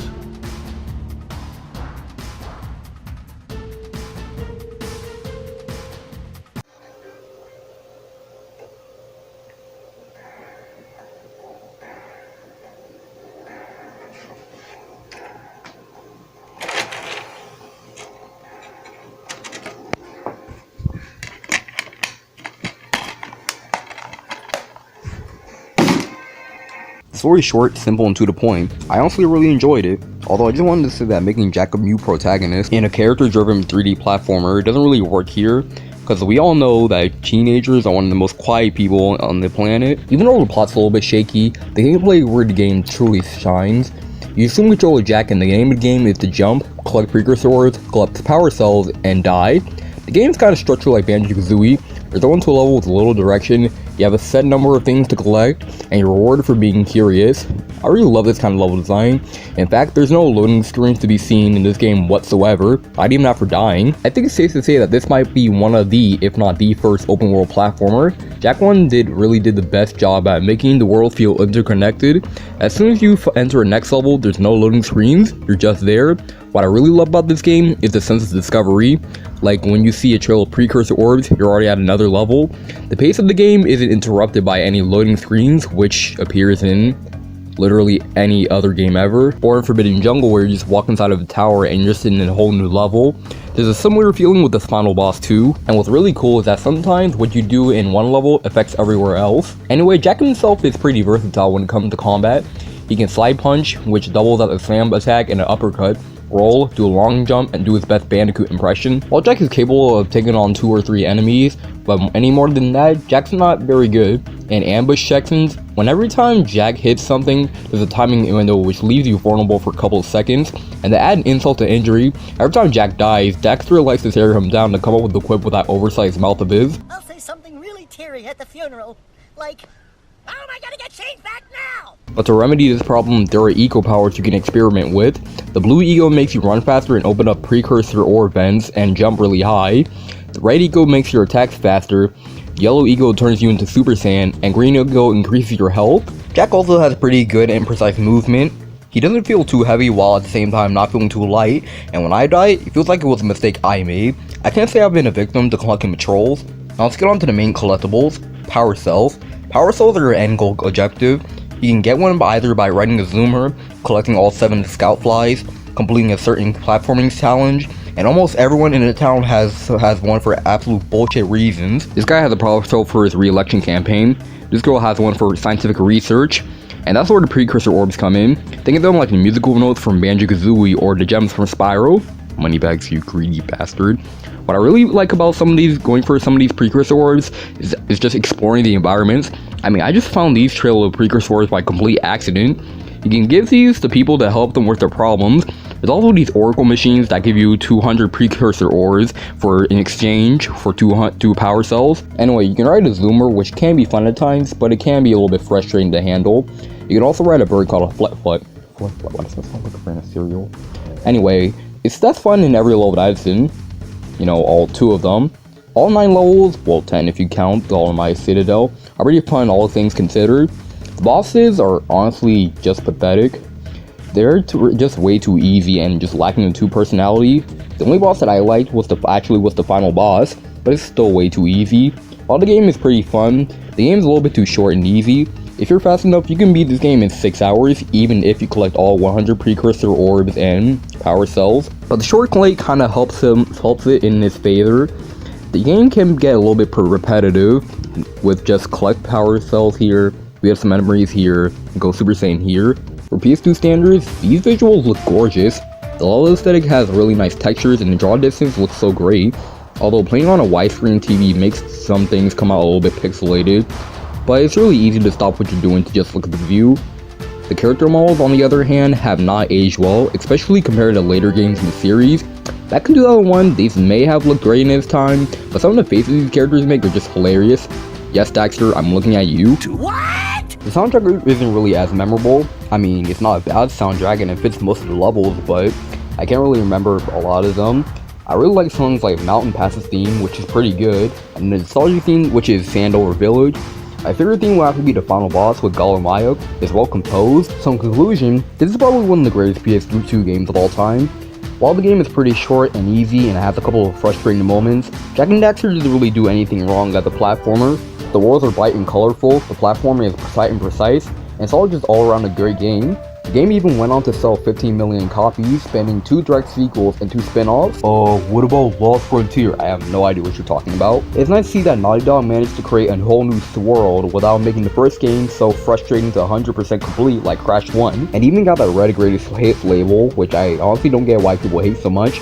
Why does my copy of Jak 1 have the greatest hits label disc, but not the greatest hits label case? Why is Sane green on the back? Oh guys, Jak and Daxter is a pretty funny game. It has aged remarkably well. I really recommend you guys pick this up and see what this game's all about. Now I want to know what you guys think. Jak and Daxter look like a good game to you? Have you played it? And what are your memories with this game?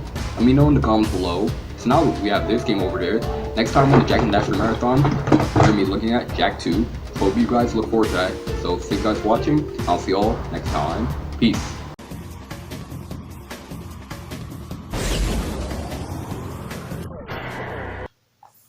Hey guys, we're back to the Jak and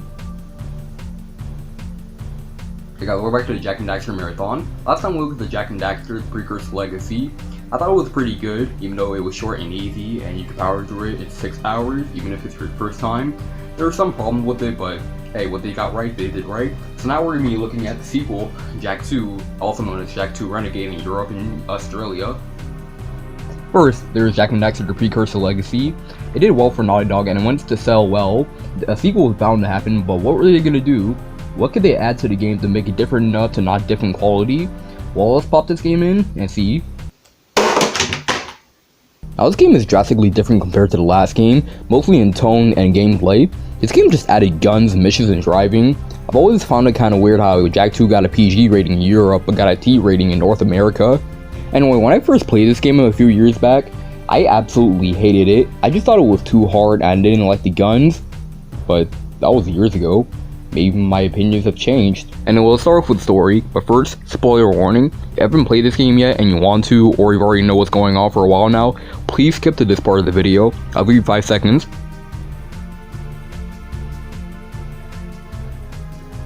If you collected all power cells in the last game, you get a small little cutscene that shows you a door glowing. In this game, it showed as a precursor lift, so Kira tinkers with it to set it up. Jak presses a button and... Hey folks, viewer mail time again! Oh, here's one from Sally, age 14. Dear Pig, aren't you interrupting the story at the most suspenseful part? Well, the answer is yes, Sally. Yes, I am. Keep those cards and letters coming!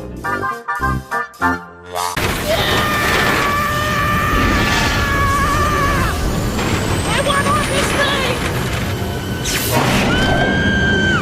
Find yourself, Jak! After that happens, the gang gets split up and Jak and Daxter arrive at a town named Haven City. Literally seconds after, people show up to take him away.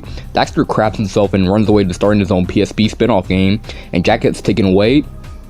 A whole 2 years have passed, and the Baron has been pumping a dark ego into Jak for all those years. After Daxter gets tired of having his own adventure, he comes back to Jak. Jak gets so excited, he says his first words. I'm gonna kill Praxis! What the heck was that? Sheesh! Remind me not to piss you off. The two bust out of prison and meet a boy and a man named Core. After beating up the Crimson Guard with a K, Core tells Jak that there's an underground fighting against the Baron. And for them to get into the underground, they need to steal the Baron's flag. This is kind of where the story just pauses. Anything from now to their first boss is just filler. Jak and Daxter find out that the Baron is meeting up with the Metalhead leader. He pays him an ego to keep the Metalheads out the city. Later on, we found out that Haven City is actually our world, but in the future. This kid, who is apparently the heir to the throne, has to go on some trials to prove himself worthy. He's too young, so Jak does it himself, and finds the Precursor Stone at the end of the trials, which is the best level of the game. But Praxis finds it before we do, and plans to break it open. The destruction has left the crew, who just died into an explosion. Jak and Daxter return to the city, only to find Metalheads are still there. It's revealed that Core is actually the Metalhead leader, so he destroys half the Baron's forces, and Jak and Daxter confront him for a final showdown.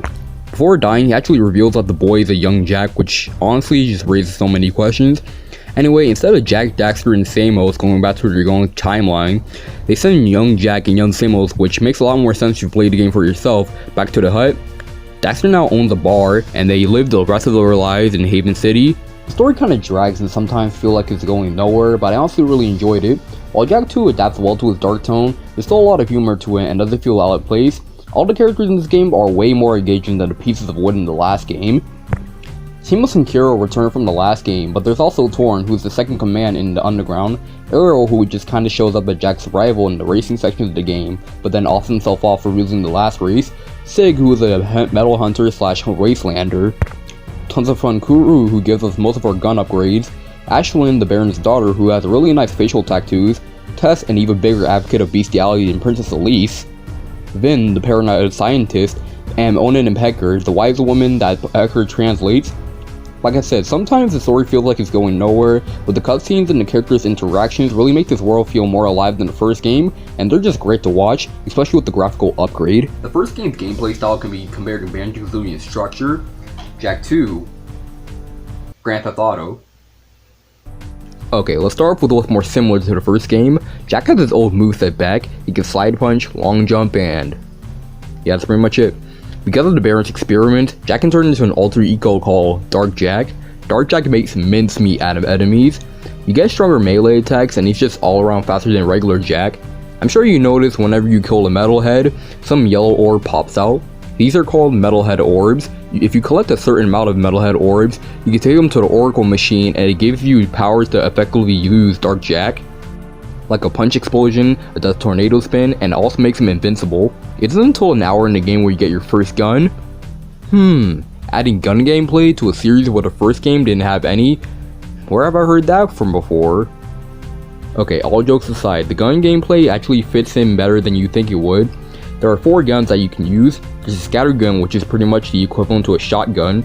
Its range is pretty short, but it does deal with small enemies. The morph gun, which is the gun you can spin around to shoot multiple enemies, which we'll probably be using a lot. The Vulcan Fury, which fires faster but with low damage. And the Peacemaker, that shoots a lightning bolt that stings enemies at the same time.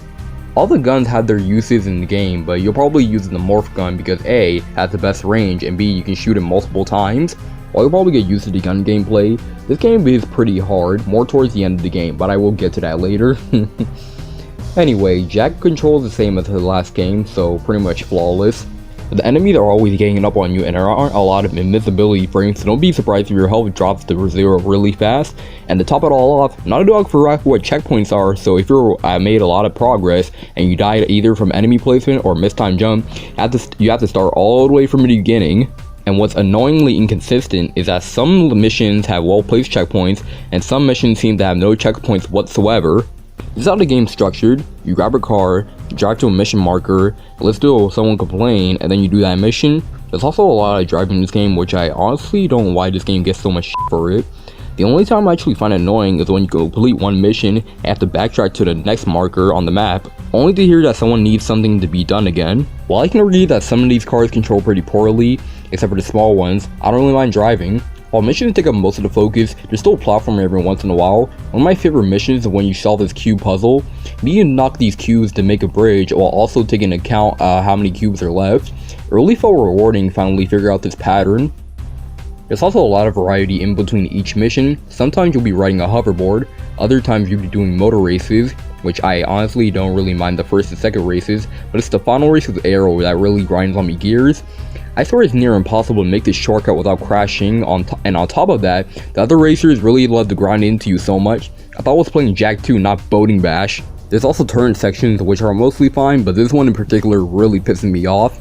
I swear the first section, the enemy designers decided to spam Crimson Guard everywhere.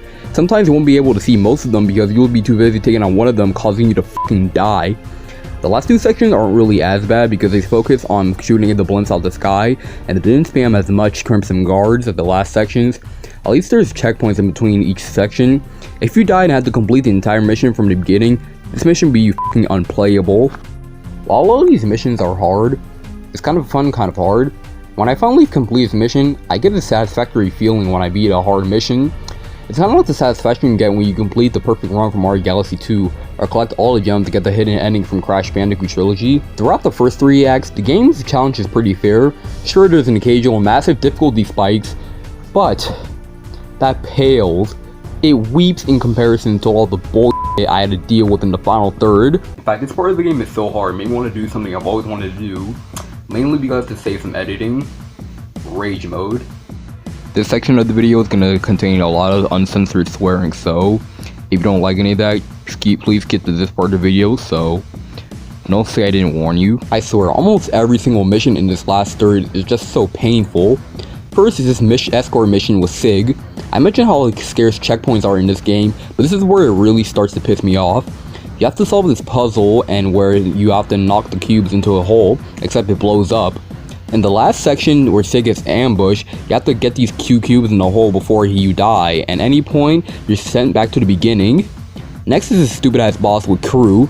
That's where it's impossible to kill these little blobs without getting hit yourself. And when Crew comes down to fight you, sometimes he even blindsides you. And when he blew up alongside with the tower, I said, "Yeah, eat it, bitch!" Then you have to escort these 3 dickheads who can't defend themselves for anything, but have no problem busting a cap on you if you accidentally hit one of them. And that one mission where you have to find the Heart of Mar, where the enemies are spammed left and right, it's especially annoying when you're on the edge of a platform and the Crimson Guard shoots you down, causing you to die. The final race of Errol is the worst out of all of them. There's a stupid ass mech scene which is slow, it's sluggish, and it's not really suited to combat, which really defeats the purpose of a mech, don't you think, Naughty Dog? The mech is easily the worst part of the game, and one of the missions, they decided to put it underwater. What fucking asshat came up with that idea? Okay, I calmed down. Let's go back to being somewhat family friendly. Anyway, let's go on to the bosses. They are 10 times better than they were in the first game. I love especially the one in the second half where you knock all these boulders back at the Baron. The final boss with Core is pretty hard, but it's still a pretty good boss battle. Precursor orbs make a return here too, but unlike the first game, they're spread out through the entire world. Hunting them in levels can be a complete chore to do because they're spread out in the most obscure places. A large portion of them can be found in Haven City challenges, like flying through rings or finding them based off an image. There are a total of 286 Precursor orbs in this game, and I really have a long way to go because when I beat the game, I only had 48 Precursor orbs. When you collect all 286 Precursor orbs, you unlock Hero Mode, a lot harder version of the game. All weapon models are unlocked from the start, but to make up for it, all enemies are a lot harder to kill. So if you didn't thought the game was hard enough before, so try this then. To this day, I still have not tried out Hero Mode, but I have to be really bored to ever consider it. Maybe I'll stream myself doing it. I know you guys love to see me torture myself for your amusement. Graphically, this game looks great to this day. I mean, considering the fact that the first game was already bright and colorful, this game didn't really have to improve on much. Although playing on a widescreen TV does make things a little bit dark, but the game is pretty beautiful, all things considered. The character models have also gotten a great upgrade since the last game. I mean, for 2003, these character models look like they should be on a PS3 game. Daxter no longer looks constipated, Jak has more expressions just why am I with this guy, and even Kira and Sane got a nice upgrade. It's not really in the way of memorable music. I mean, it's not a bad soundtrack, but it's mostly ambience without a memorable beat or riff. I can't really remember any song to save my life, well, except the one where we were flying in Haven City, and when Daxter is being chased by Boulder. Voice acting has also been improved since the last game. Mike Irwin does a great Jak, Max Casala is amazing with Daxter as always, and Clancy Brown is great as a Baron. Does anyone else wonder why Clancy Brown voice acting in Naughty Dog games? I've always dreaded the day I had to go back to this game. I've always just thought of Jak 2 as just an unfair, unpolished, and just an impossible game. While Founder 3rd does suck ass, Jak 2 is so far my favorite in the trilogy.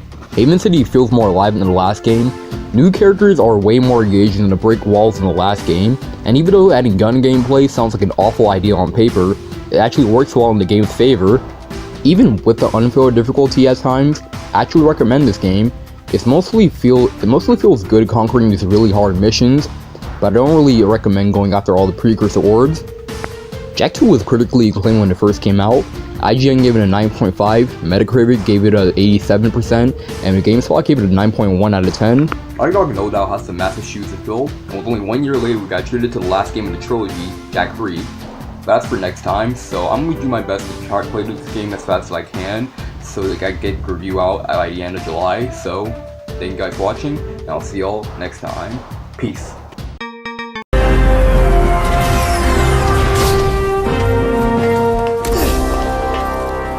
Order of the Grand Council of Haven City, for heinous acts and crimes against the people, you are hereby banished to the wasteland for life.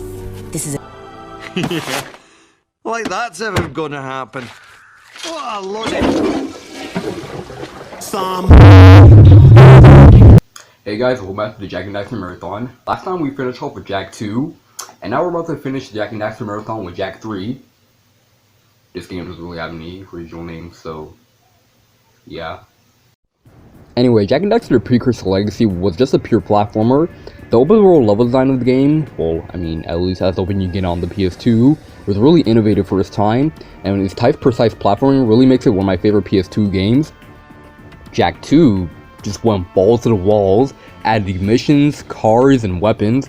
Like I said in the last review, Jak 2 was critically acclaimed when it first came out. There was 9s and 10s flying everywhere. Naughty Dog knew that they had something going, so how could Jak 3, one of the most hyped up sequels for its time, live up to its absurdly popular predecessor?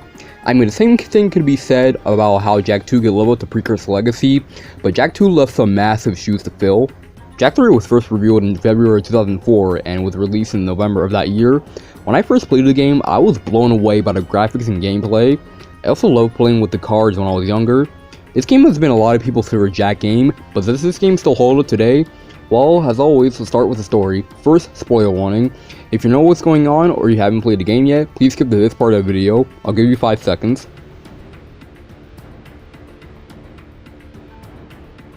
Jak 3 starts off after the events of Jak 2 when Jak defeats Cord the Metalhead leader, but the Metalheads find a new leader and KGB deathbots are spread left and right throughout the city, and the people start blaming you even though you saved their lives in the last game. What an asshole! Count Vigor banishes them into the wasteland to die out there. After losing consciousness, they wake up in a town named Spargus, a town where they take in people who are banished from Haven City. Damus, the king, says to earn his trust, they need to collect ancient artifacts and fight people in the arena. The story doesn't really make any progress while you're in the desert until the third act. That's just how it is in every Jak game, people. But it's the final part of the game where the story really starts to pick up. Anyway, it's revealed that Arrow is the main bad guy, the same Arrow who often himself at the last race in Jak 2, and he's the one sending all the KGB deathbots. And we also find out that Dark Makers are actually precursors who have succumbed to Dark Ego and became evil. And the sun is also the Dark Maker's ship, and it's heading to Earth, and the only way to stop it is to go into the Earth's core to destroy the Dark Maker's ship inside. Damus comes to ride along with us, but seconds after... Yo! Yo, holy shit, he's dead! Anyway, Damus dies, and also revealing the completely obvious bombshell that Jak is Mar, who is also Damus' son. I mean, it's never really explained if he's the Mar that made Haven City or his birth name is just Mar, but... I mean, this would be a pretty touching moment if the game didn't make it so painfully obvious. Anyway, Vigor tells Jak that he's gonna become a precursor, and conveniently there's 2 cars waiting for you, one for you and one for Vigor. Vigor finally gets to fulfill his wish to become a precursor, and it's also here we get to meet the precursors. Ooh, everyone's been asking what the precursor is for 3 games now, and now we get to finally see them. Oh, this is gonna be so cool.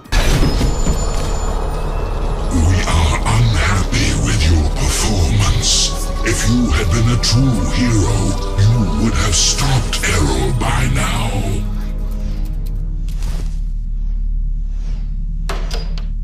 Oh my god.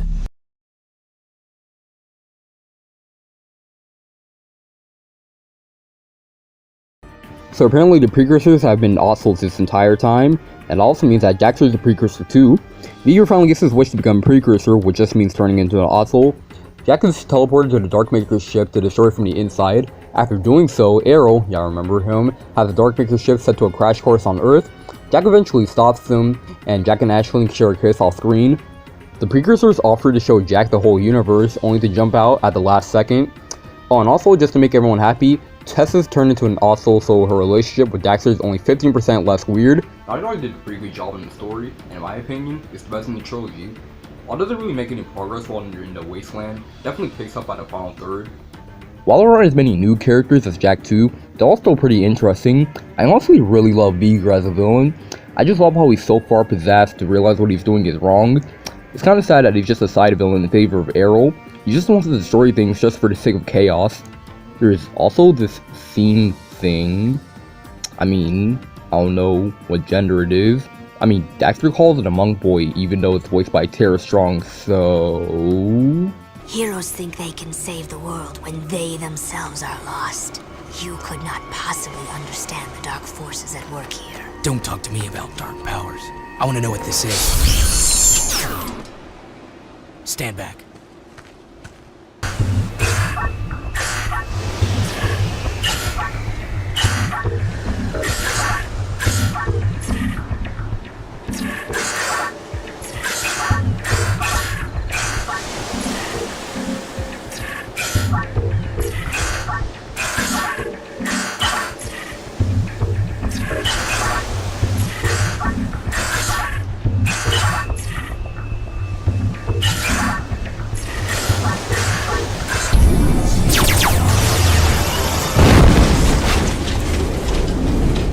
While some of the characters are pretty interesting, Jak himself is pretty flip-floppy when it comes to his motives.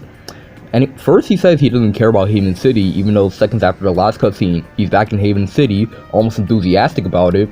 Then he says he has his own interest, even though said interests are never really explained. He also managed to ruin Kira too. In the last 2 games, she was just a love interest, and she was cast aside for this game for actually to be the main love interest. I mean, she only has like, what, 2 or 3 lines in the entire game? I mean, what the story lacks in characters, I think makes up for dialogue. I mean, the first 2 games had pretty good dialogue, but I think this game outbeats the first and second game.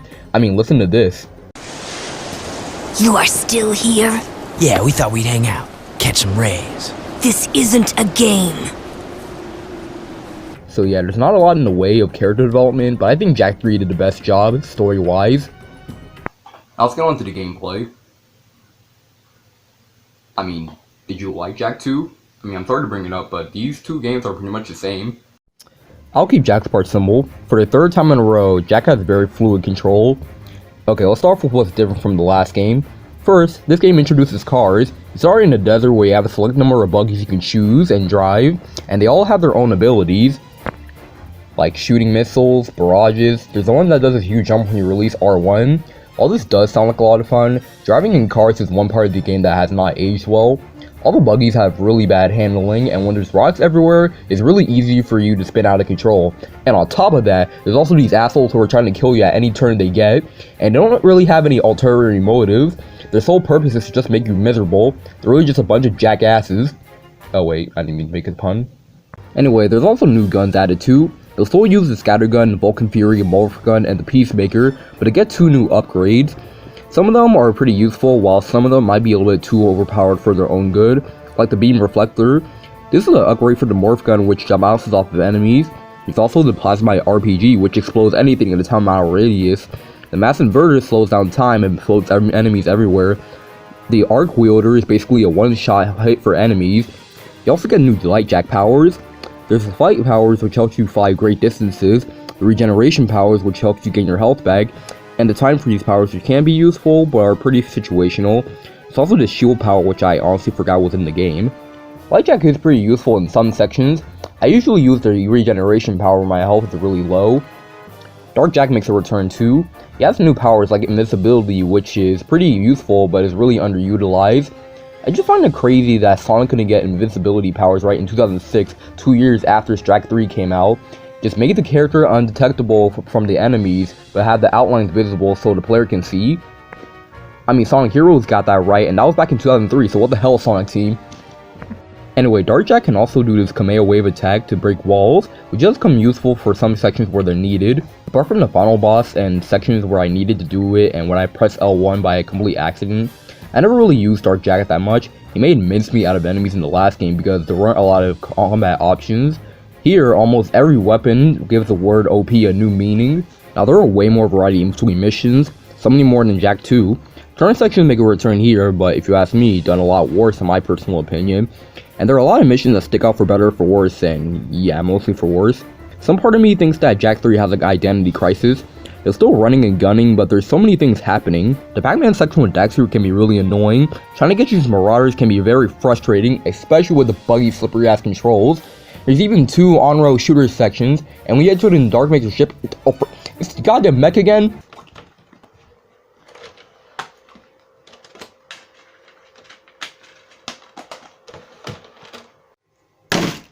I mean, while these missions can be hard, Naughty Dog has learned from their mistakes. To start, Jak 3 has more of an adaptive difficulty system. Jak 2 was fucking hard, all things considered, so you died in a mission a number of times, the difficulty is toned down. It's also nice to see that Naughty Dog learned how not to be dickheads with checkpoints because there are way more checkpoints than there were in the last game. What's also a pretty funny callback to the first game, that Daxter calls to your face when you die has some more death quotes, although they only happen in specific areas. This is what happens when they drop my name from the title. Speaking of Daxter, he has a more prominent role this time around. He's usually used for climbing in certain platforming sections. I thought I'd just mention it. I know some of you would probably start crying if I didn't. The bosses are still good, but not as good as the last game in my opinion. They're all pretty good. My favorite would have to be the final boss. I think it takes advantage of all the skills you learned so far very well. Precursor orbs also make a return here too, and they're even more than they were before. There's not 600 Precursor orbs, and you're probably thinking, oh great, more Precursor orbs out to collect with no true reward. Wrong. Instead of getting a hard mode of what's already an infamously hard game, you get cool secrets like loot weapon upgrades, director's commentary, cheats and crazy stuff, and a hero mode. I was thinking about streaming that one day. The characters also share funny quips in the model viewer. That's just all part of the package, baby. That's just who I am. I just gotta reach down inside and... I hope this game's fun. I mean, I do my part. I'm practically carrying the whole thing, you know. The next game should be called Orange Lightning Strikes Again. Orange Lightning Strikes Twice? You know, I think we should branch out. Shouldn't just feel completely anchored to the whole adventure genre, you know. I think we should be branching out. I got the moves. I was like, oh my god, I got the part? For real? And I was like, dude, you won't be disappointed. I can like act and stuff. I even took a class. I mean, wow, to be an actress is like so cool. I couldn't wait to tell my therapist. Well, the thing about Ashlyn is she got a great set of guns. The ones you shoot with. And, yeah, she's good. She's strong. She's intelligent. Yeah, fire in the hole. Would I be willing to take off more clothes in the next game? Oh, honey, you couldn't handle me with less clothes.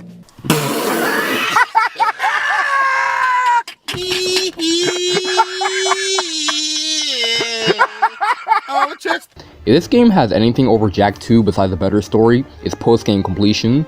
I honestly couldn't care about the Precursor orbs in the last game, but here, they actually reward you for collecting all the orbs. I actually want to collect all the Precursor orbs in this game. Jak 3 is a pretty good looking game for its time. The graphical presentation has been improved even further.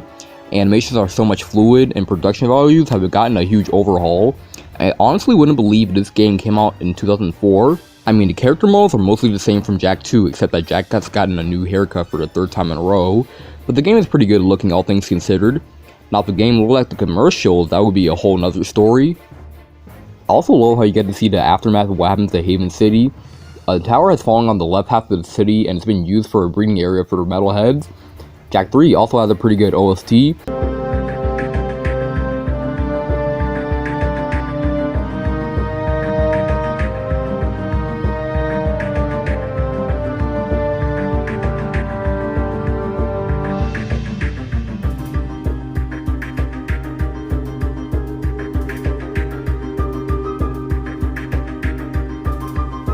I mean, Jak 1 and 2 had a pretty good atmospheric soundtrack, but Jak 3 managed to make it even better. I can actually remember half of the songs in this game. And that's Jak 3, what people consider to be the best Jak game, the epic conclusion to the Jak and Daxter trilogy. I'm sorry, I just don't see it. It's a great game, it really is. Like, it's a step up in terms of post-game completion and story, but it feels like a step backwards in gameplay. There's not a lot of platforming in this game compared to the last two games. The missions that are thrown at me can be pretty good, while others are just downright bad. The car's handling are just horrible, and it feels like it has the turning physics of CTR, mixed with Mario Kart 8 Deluxe's motion controls. It really saddens me to say it, but Jak 3 doesn't really hold up as well as the first two games. And it's not that I'm calling it bad, on the contrary, the graphics are pretty good for its time, and the story is subjectively the best out of the trilogy by the third act. Besides the much needed drop in difficulty and the more abundance of checkpoints, there really isn't anything different from this game and Jak 2. This game will probably just be seen as the game that people want to play to finish up the trilogy, but I don't think that Jak 3 is on equal ground as Jak 1 or 2. It's still a pretty good game, and I highly recommend it. Some sections can be annoying, but the platforming is still tight and precise as ever. And if you don't mind what they did to Kira or Jak being flip-floppy in terms of motive, you're gonna have a great time with Jak 3. And that's the Jak and Daxter trilogy, all wrapped up. Now, the moment of truth is that do these games still hold up as well as they do in the early 2000s? And I think the answer is already obvious. Absolutely. Replaying all these three games back to back, which is something I haven't done in a while, made me realize that the entire trilogy holds up in their own kind of way. Precursor Legacy is more accessible to the player and doesn't ask too much of you, therefore having a more relaxed experience and a game you can power through in a weekend. Jak 2 is for the more hardcore gamers that love getting kicked in the balls repeatedly, sometimes outright unfair, but still fun nonetheless, and Jak 3 keeps things from getting stale by including a variety of different missions. And yes, I know I spent half of the video bitching about some of these sections, but with a couple of exceptions, the action control really good and any or all deaths are usually your own fault. I mean, adding new gameplay styles aren't usually a good idea. I mean, look at 3D Sonic games. Some games usually tend to shove these kind of levels down your throat, like Rock the Cortex, but Jak 3's missions don't really feel shoehorned in. The PS3 and PS4 remasters are pretty good, and unless you're a stickler for playing the original trilogy on the original console, get the Jak and Daxter collection or bundle. It's been completely resized to a 1080p format, and it's been completely rendered into 60 frames per second. Now if you had a PS2 and you weren't playing the Jak and Daxter trilogy, you may be familiar with a certain Lombax and a robot. Now I know you guys probably want me to look at the Ratchet & Clank series, but this may come as a shock to you, but I never played a Ratchet & Clank game. If I ever decide to review the series, it's only if I decide to play the original trilogy for the first time. Anyway, from here on out, Jak and Daxter haven't really appeared in any other games during its lifespan. There is Daxter, a PSP spin-off game that takes place in the 2 years in between Jak 2, and I was honestly surprised to see that this game has received really positive reviews. GameStop gave it a 9.1 out of 10, and IGN gave it a 9 out of 10, and so on and so forth. There is Jak X, a spin-off racing game that takes place after the events of Jak 3. I won't say anything about any of these games because I've never played any of them. Guess I should bring it up. There is also Jak and Daxter The Lost Frontier, a game for the PS2 and PSP, which is often considered the worst Jak and Daxter game in existence. This game completely failed to meet standards by adding in none of the original characters except for Jak, Daxter, and Kira. None don't really act like themselves. Kira doesn't even look like herself, adding airship levels, making the villain boring as hell, and turning Daxter into Holy Jesus! What is that? What the fuck is that? Besides that, Jak and Daxter also appeared in Sony Smash Bros. And Heroes on the Move, and that's pretty much it. Apparently, Naughty Dog was originally supposed to work on Lost Frontier, but they were working on a Uncharted series at the time, so they decided to hand it down to High Impact Games. Wasn't a very great idea, was it, Naughty Dog? They didn't want to work on Jak 4, but it was more grittier, more mature, hence cancel for staying away for the original concept. So right now, it looks like Jak and Daxter is finished, and it really saddens me because seeing franchises like Crash, Spyro, and Ratchet are still alive and well, but Jak and Daxter seems to be dead. You know, I also wouldn't mind seeing Activision reviving the series, or at least giving them the remake treatment like Crash or Spyro, but hey, a man can dream. Now, will I ever get to Jak X or Daxter? Of course. I mean, I've always wanted to play Daxter, but not now though. Before I end this video, I wanted to talk about the Jak and Daxter trilogy's regional difference from here and Japan, but really, there's not a lot to talk about. I mean, in Jak 2, Jak's goatee was removed because it looked too aggressive. Unlike Crash Bandicoot, which was very popular in Japan, Jak 1 sold well, but because of Jak 2's more grittier and dark tone, sales completely bombed in Japan, and Jak 3 was never released in there, and to my shock, neither were the spin-offs, except for Lost Frontier, but only on PSP.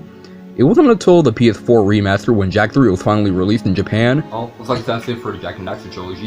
You know, it's weird. I was thinking I was gonna go into this trilogy, thinking I was gonna love Jak 1, hate Jak 2, and have mixed thoughts about Jak 3. Has almost been the opposite of what's happened, so it was worth replaying these games.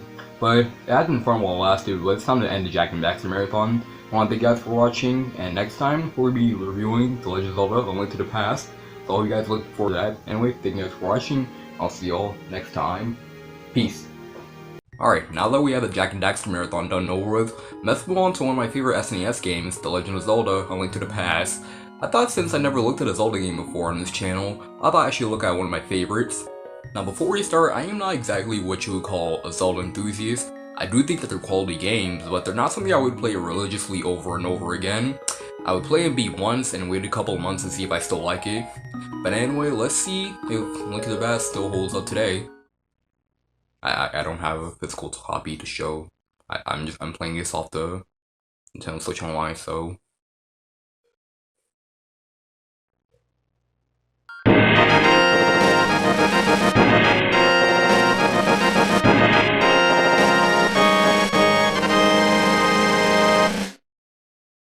A Link to the Past is an action-adventure game released back in 1991. It was the franchise's first jump into 16-bit, which is no easy feat, especially how you see that when the franchise first started out.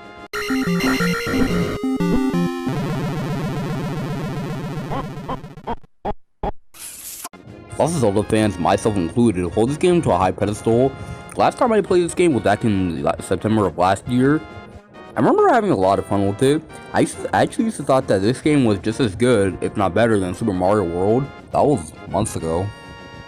Anyway, this game is one of the most critically acclaimed titles in the Zelda series, selling 4.61 million copies, making it the third best-selling Zelda game, right next to Ocarina of Time and even Breath of the Wild. Now let's get on to the plot. Now before we start, Zelda's overarching plot throughout the handhelds and consoles are a complete cluster. It's not as complicated as, say, Kingdom Hearts, but it comes very close. Even after the release of Hyrule Historia in 2011, people are still trying to glue the pieces together.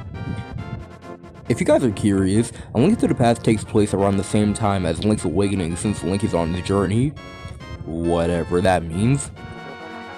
In the land of Hyrule, there is a legend that there is a golden power in the Hidden Land. Many people have tried so hard to get to the so-called Golden Land, but all have failed. But suddenly, an evil force known as Aghanim started to overflow the Golden Realm. When the king finds out about this, he orders the 7 wise men to seal the land of the Golden Power, and Aghanim reacts to this by incinerating the king. Well, damn, that's pretty morbid. Anyway, Aghanim makes the rest of the wise men vanish and kidnaps the Princess Zelda.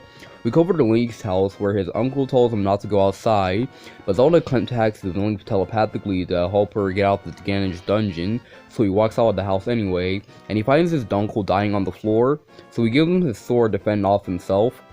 He saves Princess Zelda and manages to escape from Ganon's dungeon. Zelda informs that in order to defeat Aghanim, he needs to find a Master Sword and put an end to Aghanim's madness, but he needs to prove himself worthy by collecting all 3 pendants. Zelda telepathically calls Link to the Sanctuary, informing that the soldiers of Hyrule have arrived. Link arrives to the Sanctuary moments after the soldiers have vanished, where he learns that the dying priest, that Zelda has been taken to Hyrule Castle. Link goes to rescue her, but he arrives too late. Aghanim sends Zelda to the Dark World, and after a very easy boss fight, Link goes out to the Dark World to save the 7 maidens that are scattered throughout the Dark World. After doing so, Link confronts Ganon for a final battle, and emerges victorious. Link earns the Triforce of Courage, transfers the Light World back, revives the king, and puts the Master Sword back where it belongs, and it sleeps again forever.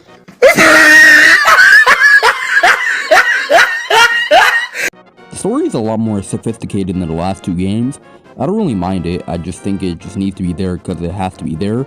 I can't really tell you my opinion because I don't really have one. Alright, with the story out of the way, let's finally get into the gameplay. You assume control of Link, and the name of the game is to get the Master Sword, complete dungeons, and die. We went back to overhead view for this game, so no side-scrolling. Link himself is more of a mobile fighter than previous incarnations. For starters, you can now move in 8 different directions instead of just 4, so you can't run into enemies by accident. He can swing his sword like an actual sword instead of just stabbing enemies, and to top it all off, Link also does this new spin attack which has really decent range and nice coverage, and is very useful with the boss in the 3rd palace. He can also pick up items and throw them at enemies, which really isn't that interesting, but it is kind of funny throwing a pot at the guard. When he's at full health and when he gets the Master Sword, he can also throw this projectile with his sword, which is really useful, which makes it even more disheartening to lose it. He also gets lots of upgrades throughout the game, like the Cane of Samaria, boomerangs, and the Power Glove. Important ones are the Book of Medusa, which helps you read ancient writing to get power-ups. The story-driven power-ups are the Master Sword, the Pearl Moon, and the Magic Mirror. You get the Master Sword at the later half of the game once you collect all the pendants. The Magic Mirror is your reward by helping a man going through the dark. It helps you get through the later half of the game by collecting heart pieces or going to a different location easier. What I really like about the Dark World is that a lot of things are different from the Light World. What could be a desert in the Light World can be a swamp in the Dark World. What could be your house in the Light World can be a bomb shop in the Dark World. The Pearl Moon helps you withstand the power of the Dark World, because you see, Link can't handle the force of the Dark World, and without it otherwise, he turns into a pink bunny. My favorite would have to be the hook shot. You can grab onto ledges and platforms and grab on the items far away or kill enemies faster or immobilize them. The bombos power-ups are pretty good too. That guy's a screen that kills everyone in sight. You also get clothing upgrades like the Red Mail, which makes your Link take less damage, and this huge ass shield which is way bigger than Link himself. Pegasus boots really make traveling through Hyrule a lot faster. Speaking of Hyrule, it's a lot more colorful and alive than the first 2 games. Every area is more distinctible from everything else, and supporting the graphical update, everything just pops out. With the Dark World, Link to the Past might be even bigger than Zelda 1 and Zelda 2 combined. Despite how big this game is, it's actually really hard to get lost in this game because the map always tells you where you have to go next. In fact, after playing this game only 1 time, I actually memorized almost everything about Hyrule, where to go, where to bomb, etc. Dungeons are back in full circle, or palaces if you live in North America. There are 10 dungeons, or 11 if you count the final battle with Ganon, and they're all pretty fun to navigate, although you really have to use your head to find the really hidden stuff in palaces. The bosses, on the other hand, have gotten really daunting since the last game. Some of these guys hit like a tank, but I think my favorite boss would have to be the one in the final palace. When I played this game for the first time, I forgot to upgrade my magic meter to 1.5, so when I finally defeat the ice and the fire snakes for the first time without upgrading my magic meter, I felt so accomplished. I really have no life. The one in Skullwood is pretty cool too, although my least favorite boss fight will have to be this asshole in the third palace. If he hits you, you bounce off of him like a rubber ball, and if you fall off the platform, you have to fight him again where his health restocks. Or, if you're playing the Nintendo Switch Online version, you can just rewind back before you die. In which, if you die, you just restart the palace from the beginning and you have all your health restocked. Or if you have a fairy on you, the fairy can revive you back from death, which is really cool mechanic, but I honestly just rewind every time I die, so I don't really use it that much. The structure of the Dark World is non-linear to an extent. You still have to beat the first palace first, but after that, you can go anywhere you want. Personally, I do it in order so I don't miss any power-ups. This is where the game sort of gets more difficult as you progress. Like I said, some of the bosses hit like a tank, and some of the enemies, especially in the Dark World, can get so much of your health, and wall masters are so annoying. If you're standing in one place for too long, they can grab you and put you back. If you're standing in one place for too long, they can grab you and put you back in the start of the dungeon. But compared to Zelda 1 and Zelda 2, this difficulty is mostly fair. Some dungeons in this half at least can be really complicated. Even though it was very confusing for me for the first time, I think the one in Skullwoods has to be my favorite. I really like how you have to use your head to get into the palace. But if there's one palace I can't stand for the life of me, it's the goddamn Ice Palace. This palace took me the longest. There's ice everywhere, conveyor belts, this stupid ass puzzle that took me more than an hour to complete on my first try. And yes, I know I can use the Game of Samaria to make this puzzle more easier, but I forgot to, so just piss off, alright? Anyway, when the 7 maidens open the seal for the final level, which is nowhere near as difficult as the Great Palace from Zelda 2 or Ganon's Dungeon in Zelda 1, I mean, still pretty hard, but it's more fair. At the end of the palace, Aghanim awaits you, and he really doesn't put any more of a challenge than before. And considering that you're more pimped out now, it just makes the encounter even more pathetic. Then the real final boss Ganon appears, which really isn't that hard. It's more annoying if anything. The first half isn't really that bad, but it's the second phase where you constantly have to light the flames so you can see him. And just like Zelda 1, you have to use the silver arrow again to defeat Ganon, which this game hits better than the first game, but I didn't know playing for the first time, so I had to go back to the bomb shop and pip out my bow and arrow. And just like the boss in the third palace, if you fall off the platform, you have to restart the boss all over again, where his health restacks. Is what I would say if I didn't fall off the platform once. Now let's talk about side quests. Personally, I never really bothered unless it was temper my sword, heart pieces, or items that help me in combat. A lot of them could be time consuming. Getting your sword tempered is a side quest you can do by getting 2 blacksmiths back together. Before you do that, you have to give a chest to someone in the light world. Heart pieces is how you explain your health. Some of them could be as simple as racing to the clock in 15 seconds or lifting a rock above your head. A lot of them you really need to use your head for, like switching throughout the light and dark world to bomb walls. Anyway, let's talk about the soundtrack. In my opinion, this game has the best soundtrack in any Zelda game. Every music piece is orchestrated so well. The Hyrule theme is way more upbeat than any game before it ever was. The dungeon theme really feels more scarier, and the Kakariko village theme is one of the most peaceful songs ever composed in a video game.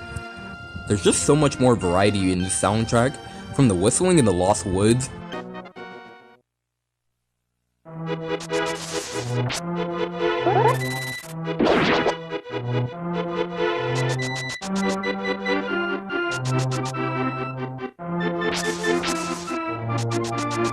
and to that great victory jingle that really makes you feel like you accomplished something.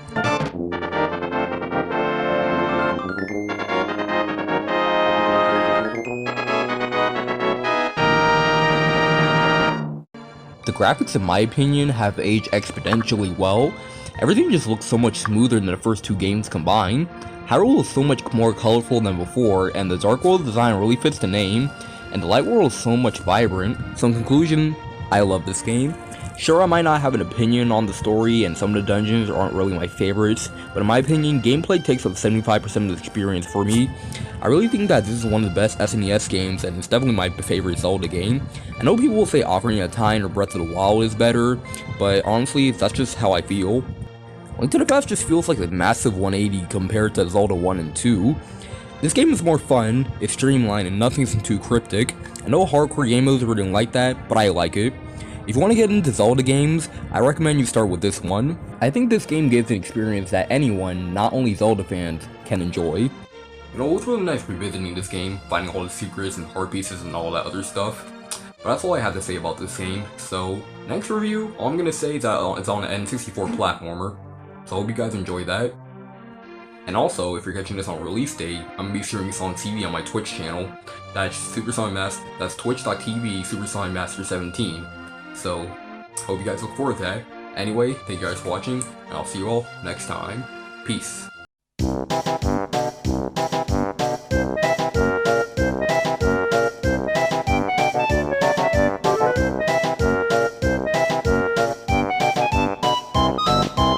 Hey guys, before we start the video, I want to apologize to everyone who was waiting so long for this video to come out.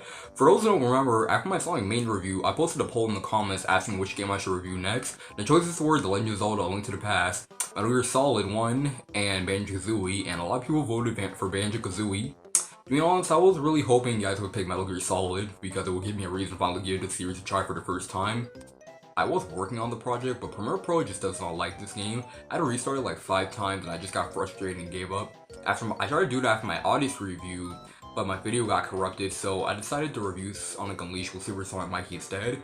But now I think we can get this video out before Spyro month starts, so for those who were waiting so long for this video to come out, I hope I can give you the answer that you were looking for. Alright, let's see if I can do this while Premiere Pro is screwing up on me this time. Anyway, Banjo-Kazooie is an N64 game released back in 1998. It was ported to the Xbox One on Rare Replays in 2015. This game has been universally loved, even to this day. I never really played this game until this review, and that's mainly because I never owned an N64, or any 90s console now that I think about it. Yeah, my history with the N64 didn't go too in-depth, but I won't deny that it had some pretty great games on it. Super N64 not included. The developers behind this beauty, Rare. For early gamers, you probably remember Rare from the Donkey Kong Country trilogy on the Super NES. For the longest time, I actually thought those were Rare's first games, but after doing a little bit of research, I was surprised that they've been developing since the early 80s. Today, Rare is known for games like Banjo-Kazooie, Conker's Bad Fur Day, the first 4 Donkey Kong games, and Diddy Kong Racing. Fun fact, Diddy Kong Racing was actually the first time the bear made its first appearance, just without the bird. I'm Banjo! I've always been interested in playing Banjo-Kazooie for a while, and now, thanks to you guys, I can not only try it out for the first time, but also review an N64 game for the first time.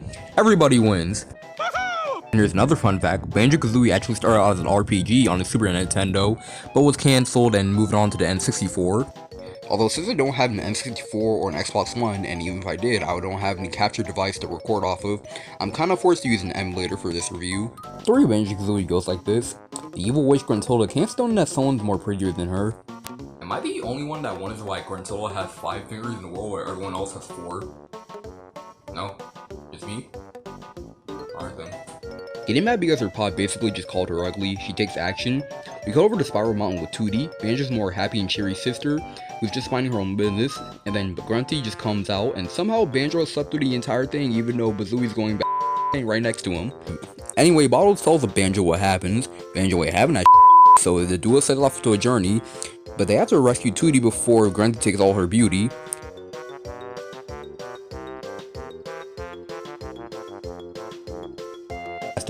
As to expect, you guys, could always be feeble. Banjo-Kazooie rescue Tootie and squash Grunty forever. No, really, she really gets squished by a boulder, like, she actually dies.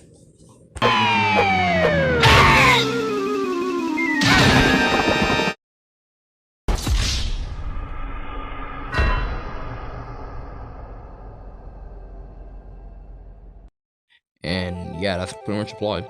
It's pretty basic. I don't really think of the plot of the original Crash Bandicoot now that I think about it. It isn't until the next game, Banjo-Tooie, where we actually get more of a story. Anyway, story side, let's get on to the gameplay. The game is mostly linear, but you can start off the main path to get some collectibles, but I'll get to that later. Anyway, let's get to the characters themselves. Banjo's pretty versatile thanks to Kazooie. The move that Banjo can perform is his Bear Claw Swipe, which I barely even use, and this roll attack. Kazooie, on the other hand, is more versatile. She can talent chomp, which is how you spend 90% of the game progressing. She can also backflip, ground pound with her beak, and she can also shoot out eggs from her mouth and her... There's also pads that let her jump high and pads that let her fly. There's also feathers. The red ones make you fly and the gold ones make you invincible. There's also shoes that make you run fast, or boots that help you either walk through poison or sand at the risk of speed. And then there's Mumbo Jumbo. He uses his magic to turn you into animals to help you access places that Banjo himself can't. He can turn you into an ant, a bee, a pumpkin, a crocodile, and a walrus. As for the worlds themselves, there's Mumbo's Mountain, which has one of the most memorable themes in a video game. There's Treasure Trove Cove, where you can enter cheat codes in the sand castle with Cheeto, but I'll get to him later. There's Clanker's Cabin, where you actually experience more refined swimming controls, but the controls in general are just so smooth, and unlike Mario 64, you don't feel the age in their control. There's also Bubble Goop Song, which I actually forgot to write in the script. Freeze Easy Peak, which is actually a pretty good ice level. Never thought I'd say that.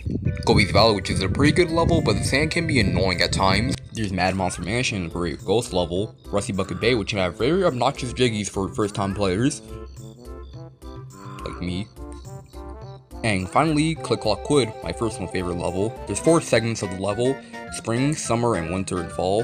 So all the worlds besides Rusty Bucket Bay are pretty memorable and have really nice level design. And what's really cool is that some of the NPCs you interact with kind of affect their lives in a negative, positive way. Like Gobi, we save him from imprisonment, then he goes to find some water and shade. Then we just slam on his hump to drench the three's thirst. Then in the later level, Click Clock Wood, he comes over here for safety, but then we just come over here to abuse him one more time to get a plant to grow. I honestly just feel bad for him.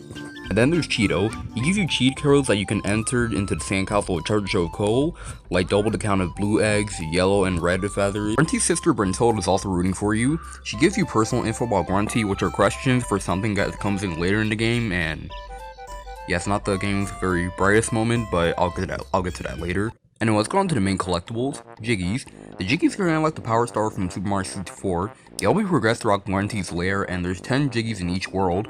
You get to get them by either completing a request by the world's NPC, or collecting one of the quote-unquote hidden Jinjos. They also do a dance every time they get one, and it's the best collectible get animation.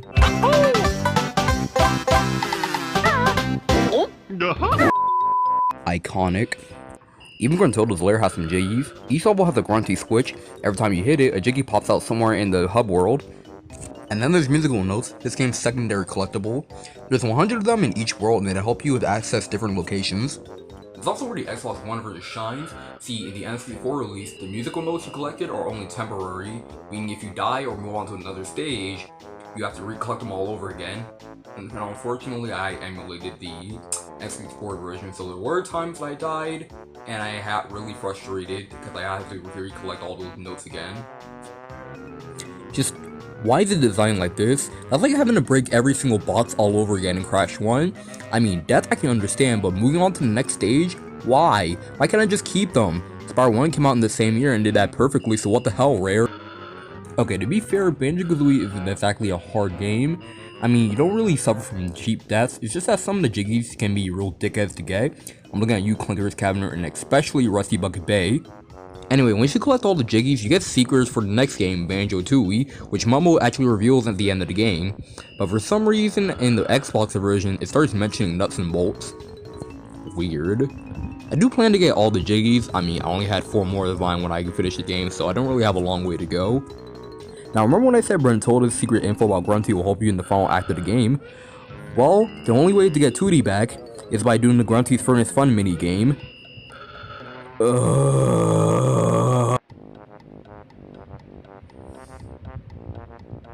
Yeah, the end of the game kind of sucks with the Grunty's Furnace Fun game. I mean, it's a pretty charming concept, but once you land on a Grunty space, it's all over. You can either do 2 things, use your memory of what Bruntilde told you, or you can just do what I did and just write it all down. But yeah, Grunty's Furnace Fun, it's not very good. But at the very least, the following boss does make a very meh experience a lot more better. There aren't really any proper boss fights besides the final boss with Grunty. Anyway, this final boss with Grunty is actually pretty fun. It tests all your knowledge about every technique you learned up to this point really well. And what's really cool is that the Jinjos help you throughout the fight. They form the Jinjonator, beat the living shit out of Grunty, and then knock her off the cliff and she gets crushed. The graphical design is pretty good for an early N64 title. The level aesthetic really fits the colorful world of this game, and the character models have aged pretty well, unlike another game that I know. Not naming names or anything. but the character models still hold all to this day. Soundtrack, come on, name one person who doesn't know the Mumbo's Mountain theme. This game has one of the best OSTs of all time. Every song in this game is just great and it really fits the world of these themes, like more tropical sound than Treasure Trove Cove.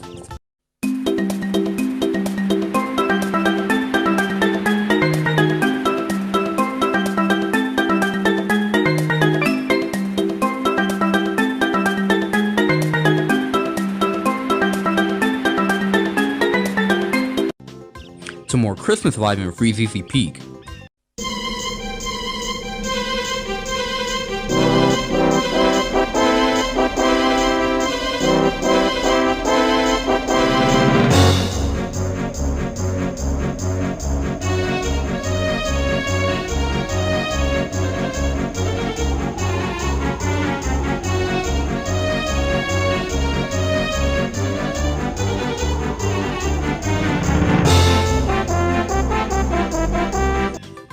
To a more spooky bass piano soundtrack in Mad Monster Mansion.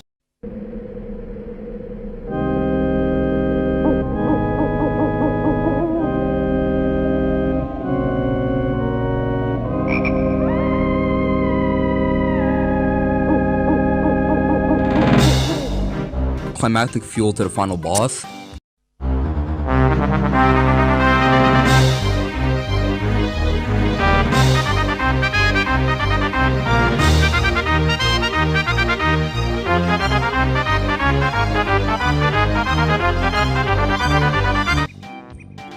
So yeah, the soundtrack's pretty good stuff. Stuart Copeland. Stuart Copeland did a great job. In conclusion, I really enjoyed this game. It's one of the best 3D platformers out there. And unlike games like Sonic Adventure 1 or Mario 64, the games aged pretty well. Now I'm not saying that Sonic Adventure 1 or Mario 64 are bad games, but they both feel pretty dated by today's standards. The game went on to do well for Rare and sold over 3 million copies to this day, but sadly, as we all know, the Banjo franchise is kinda dead at this point. I mean, if you don't count his appearance in Smash. Kinda like Jak and Daxter, Banjo-Kazooie never really appeared in any other games during its lifespan. There's Banjo-Tooie, a direct sequel of Kazooie. There were 2 spin-offs on the Game Boy Advance, and when it comes to nuts and bolts, I've been staring at this all day, I still don't get it. but I won't deny that Banjo pretty much perfected collectathons, and it's a pretty solid 10 for Rare's first 3D game. Ooh, that feels good to get that review done and over with. Anyway, next time, for those who didn't get the update, I'm gonna be doing my first themed month. So when the next review comes out, we're gonna be talking about Spyro, so I hope you guys look forward to that. But until that video comes out, thank you guys for watching, and I'll see y'all next time. Peace. Hey everyone, welcome to the first annual Spyro month, where anytime this month, I'm gonna be talking about Spyro the God damn it. Sorry guys, started writing the script before I saw that video. We should probably start rethinking this now.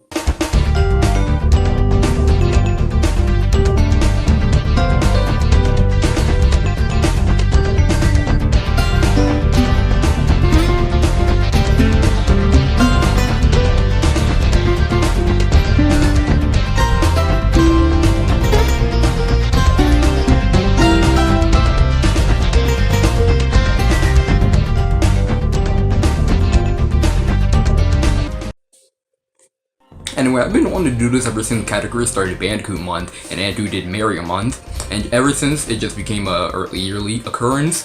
For those who don't remember, in one of my updates I said I was going to do a Spyro month, and in the video I was pretty vague with my details. So basically, every September I'm going to be dedicating every month to Spyro. Now why did I pick September for this? Well, a couple of reasons actually. That's when the Reignited Trilogy came out on PC and Nintendo Switch last year. That's when the first game came out, September 8th, 1998, and Spyro's name started with an S, so yeah, that's pretty much it. Anyway, just like Crash, I never really knew about the Spyro trilogy until the Reignited Trilogy came out, but unlike Crash, I actually didn't know about Spyro until I played Skylanders. Let me explain! Don't get me wrong, I love the Reignited Trilogy. I put so many hours on it, but nowhere near the amount of hours I spent on CTR Nitro Fueled and maybe even the original Crash trilogy. And even though I love the Reignited Trilogy, I'll probably still prefer Crash over Spyro. And since I don't share any prior memories of Spyro, I thought the best way to start off with my first theme month is with the first game, Spyro the Dragon. Anyway, Insomniac Games, the creators of games like Ratchet & Clank, Infamous, Next Gen Spider-Man game, and Unspoken, but Insomniac first started off with the first-person shooter. But anyway, when the distributor wasn't so well for the company, Universal decided to give Sonic another chance to come up with a more family-friendly game to rival the Nintendo 64, and lo and behold, Spyro the Dragon. The team would go on to make a great trilogy of games, combined with Naughty Dog's Crash Bandicoot. PlayStation would have its very own mascots like Mario and Sonic. Fun fact, in Crash Warped, you can actually play a demo of Spyro the Dragon by putting in the Konami code in the title screen, and the same thing goes to Spyro 1. Even though I'm more of a Crash fan than a Spyro fan, I'd be a dumbass to deny that Spyro along with Crash and Solid Snake pretty much made the PlayStation. Now that we got the history lesson out of the way, let's talk about the story. The story starts off in the world of the dragons. Dragons are in an interview when the interviewer starts up bringing up Nasty Nork. Another dragon comes in and calls him ugly, simple, and no threat. After that, Nasty Nork goes on a rampage, shooting all the dragons and crystals, besides Spyro. He manages not to get sealed because of his small size, and now it's up to him to free all the dragons, collect all the gems, and torch Nasty Nork for once and for all. That's it. I mean, just like any other platformer at the time, the story doesn't mean a goddamn thing. The real thing of the game is the gameplay. Anyway, as a collectathon, Spyro doesn't really bring anything new to the table. It's kind of like how Mario or Banjo-Kazooie kind of handled it, or more modern attempts like Yooka-Laylee or Hat in Time, games that I haven't ever played yet. Spyro's moveset is pretty simple. You can charge into enemies, and this might just be me, but I always found killing enemies via charging felt so good to do. It might have something to do with that impact you make on enemies. His charges alone makes him run faster, and he can also flame enemies. And what's really cool about this is that this game kind of uses his attacks in a certain way. For the big enemies, you need to flame them. For the enemies wearing armor, you need to charge them. Spyro can also glide because, you know, he's a fucking dragon. His glide lets him get to places easier, and the higher you jump, the more height you're gonna get. Spyro can also do this roll attack, which I honestly forgot that was in the game. It's supposed to help you dodge enemies, but it really isn't that hard to just jump out of the way. As you progress, you'll probably notice more small things like sheeps, lizards, mushrooms, and other stuff. That's where Sparks comes in. His color represents your health meter. If your color is anything below yellow, that means it's draining. To stop that from happening, you need to torch or charge into small enemies. They release butterflies so Sparks can eat them. Sparks can also pick up gems as long as you're near them, he automatically picks them up. Anyway, to progress to this next set of levels, you need to free the dragons from their crystals. And what's really cool that these dragons also have in-game dialogue after you free them. Spyro, did you see a man dressed in blue running around here? He's a thief, and he's stolen a dragon egg! You've got to track him down and get that egg! Run! Run! I'm getting a little winded. I didn't say it was good, I said it was there. When you free most of them, a lot of them just give you some advice, but others are just... Spyro, it's great to see you, but I've got to go. What the f- And then there's the infamous "thank you for releasing me" line. Thank you for releasing me, Spyro. Just a lot of dragons just say that one line. Some of them are just mostly recalls of the other dragons, and I mean some of them even use the same voice clip. Thank you for releasing me! Thank you for releasing me! Thank you for releasing me. Again. Say Thank you for releasing me, Spyro. again. I dare you. I double dare you, motherfucker. And we need to free all the dragons in that world, beat that world boss, if you can call it that, and then rinse to repeat. I like how a lot of these levels have certain themes, like how Ice Cavern is kind of like a snowland, Dry Canyon is kind of like a war zone, and Treetops is... as trees. And the stupid ass jump. The Artisan's homeworld is supposed to be an art world, hence the name, but there really isn't anything to explain that. Thankfully, the Reignited Trilogy shows a little bit more detail on what the Artisan's theme is supposed to be. Then there are the Speedway levels. There are free flight levels where you can flame and charge into planes, skydivers, light posts the fastest you can. These levels have pretty much become a staple to the Spyro series, and I completely suck at them. Like, I don't know if it's because the turn window is too tight while free flying, but I just can't really get into this like other people have. Don't get me wrong, some of them are pretty fun, but I just can't really get them all, at least on my third or fourth try. Now let's move on before I piss off any more OG Spyro fans. The other collectibles are gems. You can either find gems in plain sight or inside of a chest. There's also gems you can find in an iron chest that you can't open with a normal charge. That's where speed ramps come in. You charge on them to supercharge, and there you go. It also helps break iron chest, and it just feels really good pulling this off. There's something really satisfying just smashing everything that's in your path. That's what she said. Some chests actually need the keys somewhere on the level to open them. These gems also have different values. The red ones count as 1, the green ones count as 2, the blue ones count as 5, the golden ones count as 10, and the purple ones count as 25. Sometimes the gems are used as currency to exchange to the balloonists to get to other worlds in the dragon realms. Then there are the dragon eggs. Each world has an egg thief on the loose with a dragon egg. I know I'm gonna sound weird for this, you can blame Master J for that. But now I can't stop thinking about how dragons reproduce in this world. Every other dragon has been male, and the youngest is Spyro. Yeah, so I don't know where dragon eggs would come from. Anyway, once you collect all the dragon eggs, you get nothing. And no, I'm serious. You actually don't get rewarded for collecting all of them. And it looks like the game forgot about them too, because they just stopped counting them by the third world. There really isn't any incentive to get them other than bragging rights. The gems, however, unlock a new stage called Nasty's Loot, which is actually a free-to-flight stage where you do nothing but collect gems. And it's nice to see that Insomniac Games managing to make a new world without the first game being working hard to 100% like Crash 1. Jeez, it's like I'm having war flashbacks. So once you collect everything, you get a secret ending where pieces are stored to the Dragon World until Nasty Nord crystallizes them again, because that worked so well last time, Nasty. Also, that has nothing to do with the sequel, so this foreshadowing is kind of unnecessary. The boss fights are just pathetic. All they do is just do a loop set of attacks and just run away and repeat. Even the final boss is structured like this. The only one I like was Metalhead, but he was still pretty easy. I think the worst one was Jak. I don't know how to spell that. As the others try to attack you, this one poses no threat whatsoever. And I would like to mention that the credits in this game aren't just the usual scrolling credits you see in literally every other game ever. It's more like the escaping views in this game than in the worlds that you explored in this game. It's just way better than just scrolling credits, and just really nice seeing these levels from this kind of scope. Like, this game still looks pretty good. All the worlds are pretty vibrant and fit the colorful world of this game. Sure, the draw distance is pretty dreadful, but it's the PS1, so the developers didn't really have a lot to work with. But in the big picture, the game is pretty beautiful overall. Although the character models look pretty dated compared to other games on the PS1. Back in 1998, this was where lip-syncing animations were at. Nowadays, it's just kind of ugh. A lot of the dragon's teeth look like circles painted onto their mouths, and sometimes Spyro's eyebrows don't even look like they're connected to its forehead, and his eyes just look like paper glued on. The soundtrack holds up really well. Stuart Copeland did a really great job. Every song in this game is a masterpiece, and thankfully in the Reunited Trilogy, you can keep those on if you want, which is what I personally do, even though the theme of Wizard's Peak was just straight up ripped out of the Amanda Show, which Stuart Copeland also did the soundtrack for. Anyway, some of my favorite tracks are Dark Hollow because of how peaceful it sounds, Wild Flight because of the guitars and drums that were used in that song, and the Beastmaker's World is just a great sound to your ears. And as soon as you open up the game, the title screen is just popping.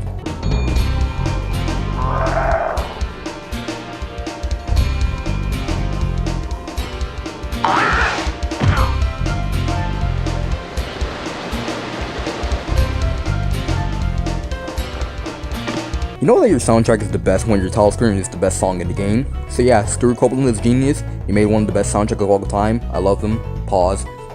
In conclusion, this is a great collectathon. It sets off the series with very great controls and great music. And it's also great that the sequels have just the right amount of difficulty without one strangling themselves in some of the Jak 2 missions. I want to talk about war flashbacks. However, that being said, a lot of other platformers do the collectathon thing way better. I mean, the sequels improve on the formula and make it even better. Jak and Daxter, Sly Cooper, Banjo-Kazooie, all those other games, they may not be sound as Spyro, but the worlds you play in and the characters you interact with are just way more interesting to me. To be fair, Spyro did come out way before most of those games, but from someone who played those games first, these worlds just come off as a little bit barren and not very engaging. But as far as first games go, I'll gladly play this over Crash 1. Crash's really heavy jumping physics don't really suit the tight and precise platforming, but Spyro's controls feel more fluid, more smoother, and even though this game is pretty easy, I think it's better than Crash's first outing. Don't misunderstand me, I'm not calling Crash 1 bad. I think it's a very fun game to play every once in a while. Just that these two games are radically different games, difficulty rise. Anyway, that's it for Spyro 1.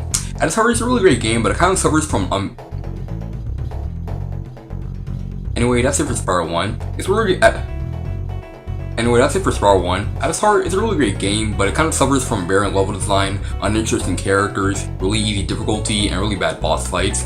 Spyro 1's kind of one of those video games where it kind of does a great job at setting off the footprints with what's to come to the series, but the sequels just do a better job overall. Anyway, enough of me complaining about a nearly 22-year-old game, because next time we're going to be looking at Spyro 2, Ripto's Rage, also known as Gateway to Glimmer in Europe and Australia. I mean, just like, why do games need regional games? I mean, Gateway to Glimmer is a good enough name, but Ripto's Rage sounds better. But until that video comes out, thank you guys for watching. I'll see y'all next time. Peace. Hey everyone, welcome to Spyro Month. Last time we was at Spyro the Dragon. While it was a great game, it was kind of held back by empty levels and collectibles that lacked little meaning. While it could have been better, but they got right. So now we're gonna be looking at the sequel, Spyro 2, Ripto's Rage, also known as Skate with the Glimmer in Europe and Australia. Like, why? I mean, Skate with the Glimmer is just Skate with the Glimmer is a good enough name, but Ripto's Rage just kind of rolls off the tongue better. Anyway, let's get on to the review. Before we start this video, I want to say if you enjoy my content, make sure to subscribe. You won't believe the ratio of people who watch my videos who aren't subscribed. Anyway, let's get into the story. Spyro and Sparks are very tired, and they see a gateway to Dragon Shores, claiming they haven't been there since they beat Nasty Nork, even though we weren't in Dragon Shores in the last game. They arrive at Glimmer, where they meet the Professor, Alora the Fawn, and Hunter the Cheetah. They grab them to defeat Ripto, you know, they actually don't really explain what species Ripto is. Hang on.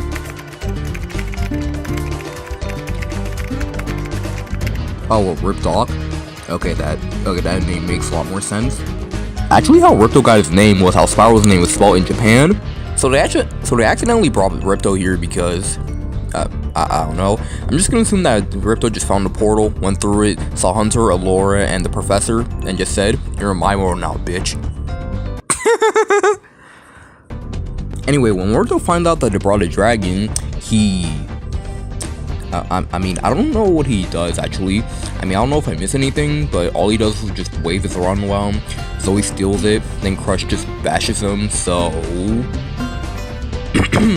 Unfortunately for Spyro, he needs to collect all 14 talisman and a certain number of orbs to defeat Ripto, and as expected, because, you know, good always defeats evil, Spyro defeats Ripto, and Avalar is back to peace. The story isn't any bigger than the last one, but the production values have definitely been given a boost, and the voice acting has been improved a lot since the first game, and it really helps that Tom Hayes is now the voice of Spyro. I really love this man as the Ice King from Adventure Time, and I love him here as Spyro 2. He did a way better job than the last one. I mean, no offense to Carlos's Rocky, but your voice acting... Where's Nasty Nork? I'll torch him. It could have been done better. Anyway, let's go on to the gameplay. Spyro controls pretty much the same as the last game. He can charge, breathe fire, and glide. But that roll move from the first game is nowhere to be seen. I mean, it's now in all 3 games in the Reignited Trilogy, so... yeah. Actually, Spyro gets new moves that he can use now. He can flap, which helps you be more precise with your jumps. He can swim, which surprisingly controls well. Too bad they messed it up in the Reignited Trilogy. And the ability to headbash, which helps you find secret areas by smashing Spyro's head so hard that it goes through the ground. There's one particular mission that involves the headbash, and yeah, it's not really that great, but I'll get to that later. You get all these moves from this greedy whore moneybags. He takes all your jumps to teach you your moves, an in-game paywall, if you will. Speaking of which, gems are back too, and they're still needed for 100% completion, but they're given more detail now.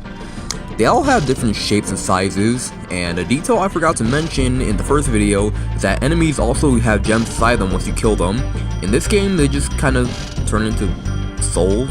I mean, I don't know what they just turn into. While we're on the topic of gems, Sparks can point out gems that you're missing, which saves you a lot of backtracking. Anyway, the main collectibles are talismans now. They're given to you by the world's NPCs once you get to the end of the level, and they just kind of stop giving it to you after the 3rd world. But yeah, each world has an NPC now. They have one problem in their world, and Spyro has to help them out. It's kind of funny how the cutscenes show you how they got into the situation in the first place, and when peace is restored, you really feel like you accomplished something. Also, the Electrolls and Hurt Coast, they're just SpongeBob. We've always had trouble with the gear grinders, but now they've set up force fields to separate us. If you can find diodes, you can use them to turn off the force fields. I can't be ugly! I can't be ugly! That's so weird, and both of them came out in the same year. Spyro can also go through these gates that give him temporary power-ups like flying, super breath, and ability to walk on lava. You use these to get some of the green orbs. You get orbs by doing specific challenges for the world's NPCs. I like most of the orbs that have to do more with platforming than anything, but a lot of them are still pretty fun. You get to play some hockey, you get to find a professor's pencil, you even get to ride a trolley. Ah, shit. Trouble with the trolley, eh? You need to shut the fuck up! And then there's the goddamn alchemist mission. Somehow Hunter got his foot stuck in cement, so now I gotta escort a dumbass scientist so he doesn't die, and almost fakes out going left. And plus, the room was right next to him, so he could have gone left, but no, he decided to take the other way. And the cherry on top of this bullshit sundae is that Hunter has a mission that you can do with the move you probably don't have at the moment. So when you first play that mission, you have to, when you get to the one you get the head bash, you have to play the same mission to do the mission with Hunter. It's also worth noting in reading I Trilogy I ran into this glitch.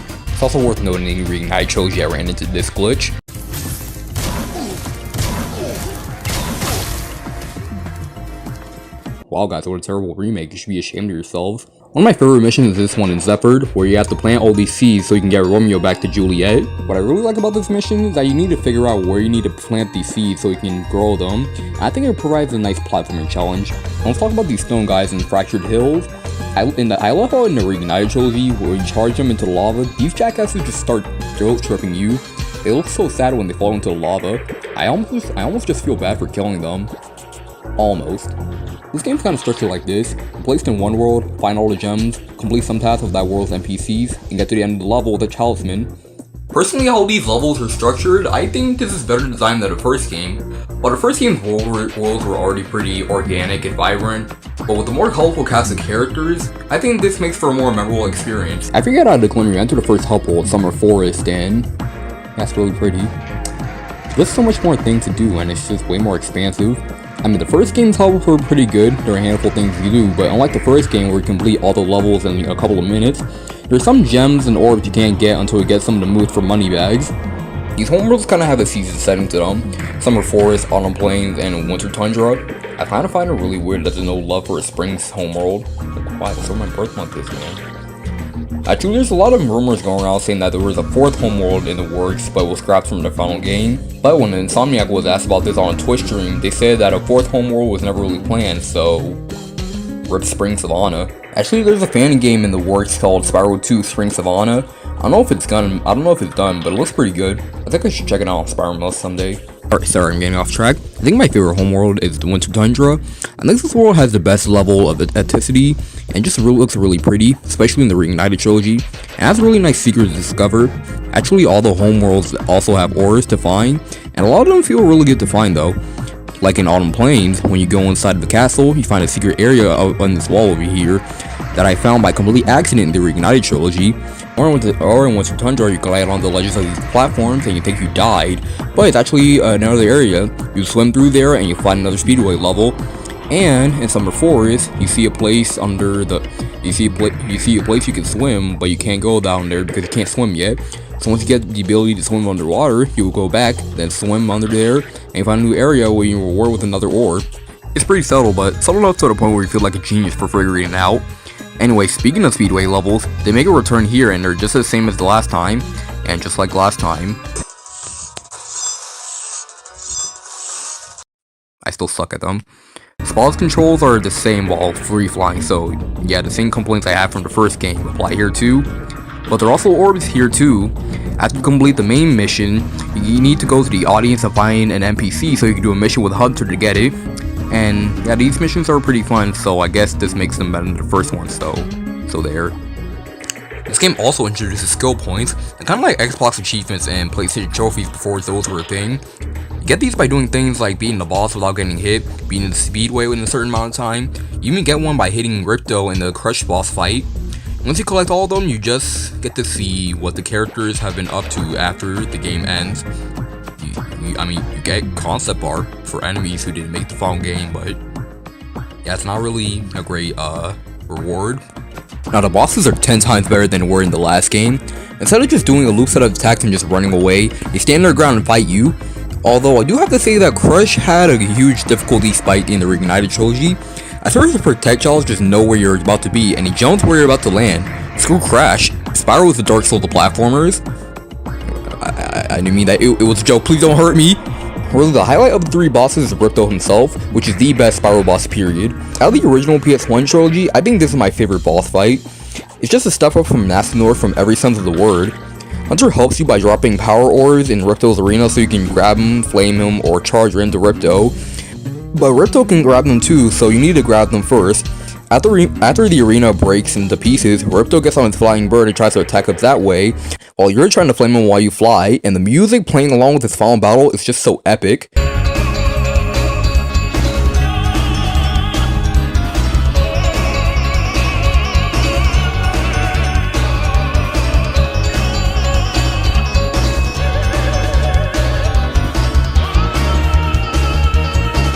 I love this boss, definitely one of the best final boss in any PS1 game.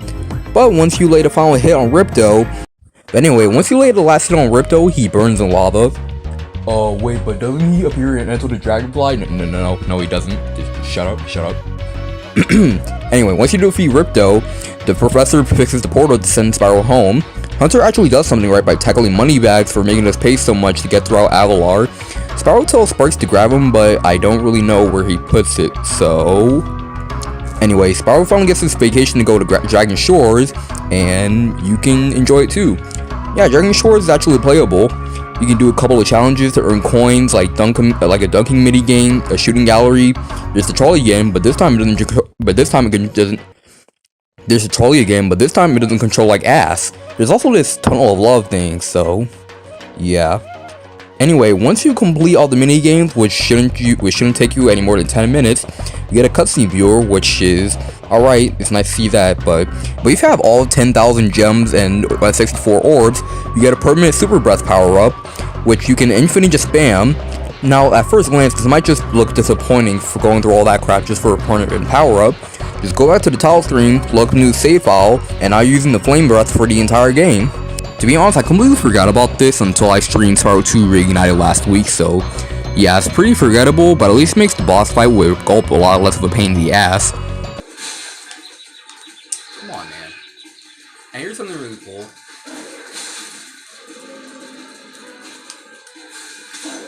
Oh!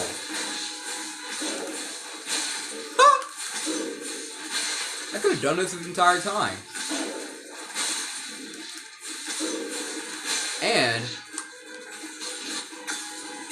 And if you hit Ripto in the fight, you get skill points. There's also cheat codes you can use, which I forgot to mention in the first game too. You can use them to either make Spyro have a big head or make him fly. You even get all the moves you get from Moneybags from the start. And just like the last game, there's a demo for another Crash game.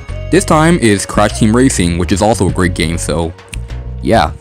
The graphics are pretty much the same as the last game, but unlike the first game where the level design was more open and encouraged exploration, while that's still here, the level design is more scaled down and has a little bit more scroll areas to add more detail, which I think works in the level's favor. I mean, the first game was already really pretty for PS1 standards, but I think this game improves on it in every sense of the word. The worlds are just so much more lively and full of NPCs.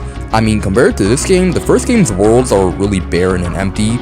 Really shows what you can do in the gap of 1 year. The soundtrack is just as amazing as last time. Stuart Copeland's return, and he's made it even better than the first game. Just so much more upbeat, and it's just really catchier. Some of my favorite tracks are Fractured Hills because of the second half of the song, Scorch because of the whistling, or I don't know what it is. All the homos because it just sounds so much peaceful, and it doesn't really have a soundtrack. It's more like the sounds of the seasons. And Glimmer gets a shout out too because Twist hits you as soon as you open up the game. And again, the final boss with Ripto is just so orchestral.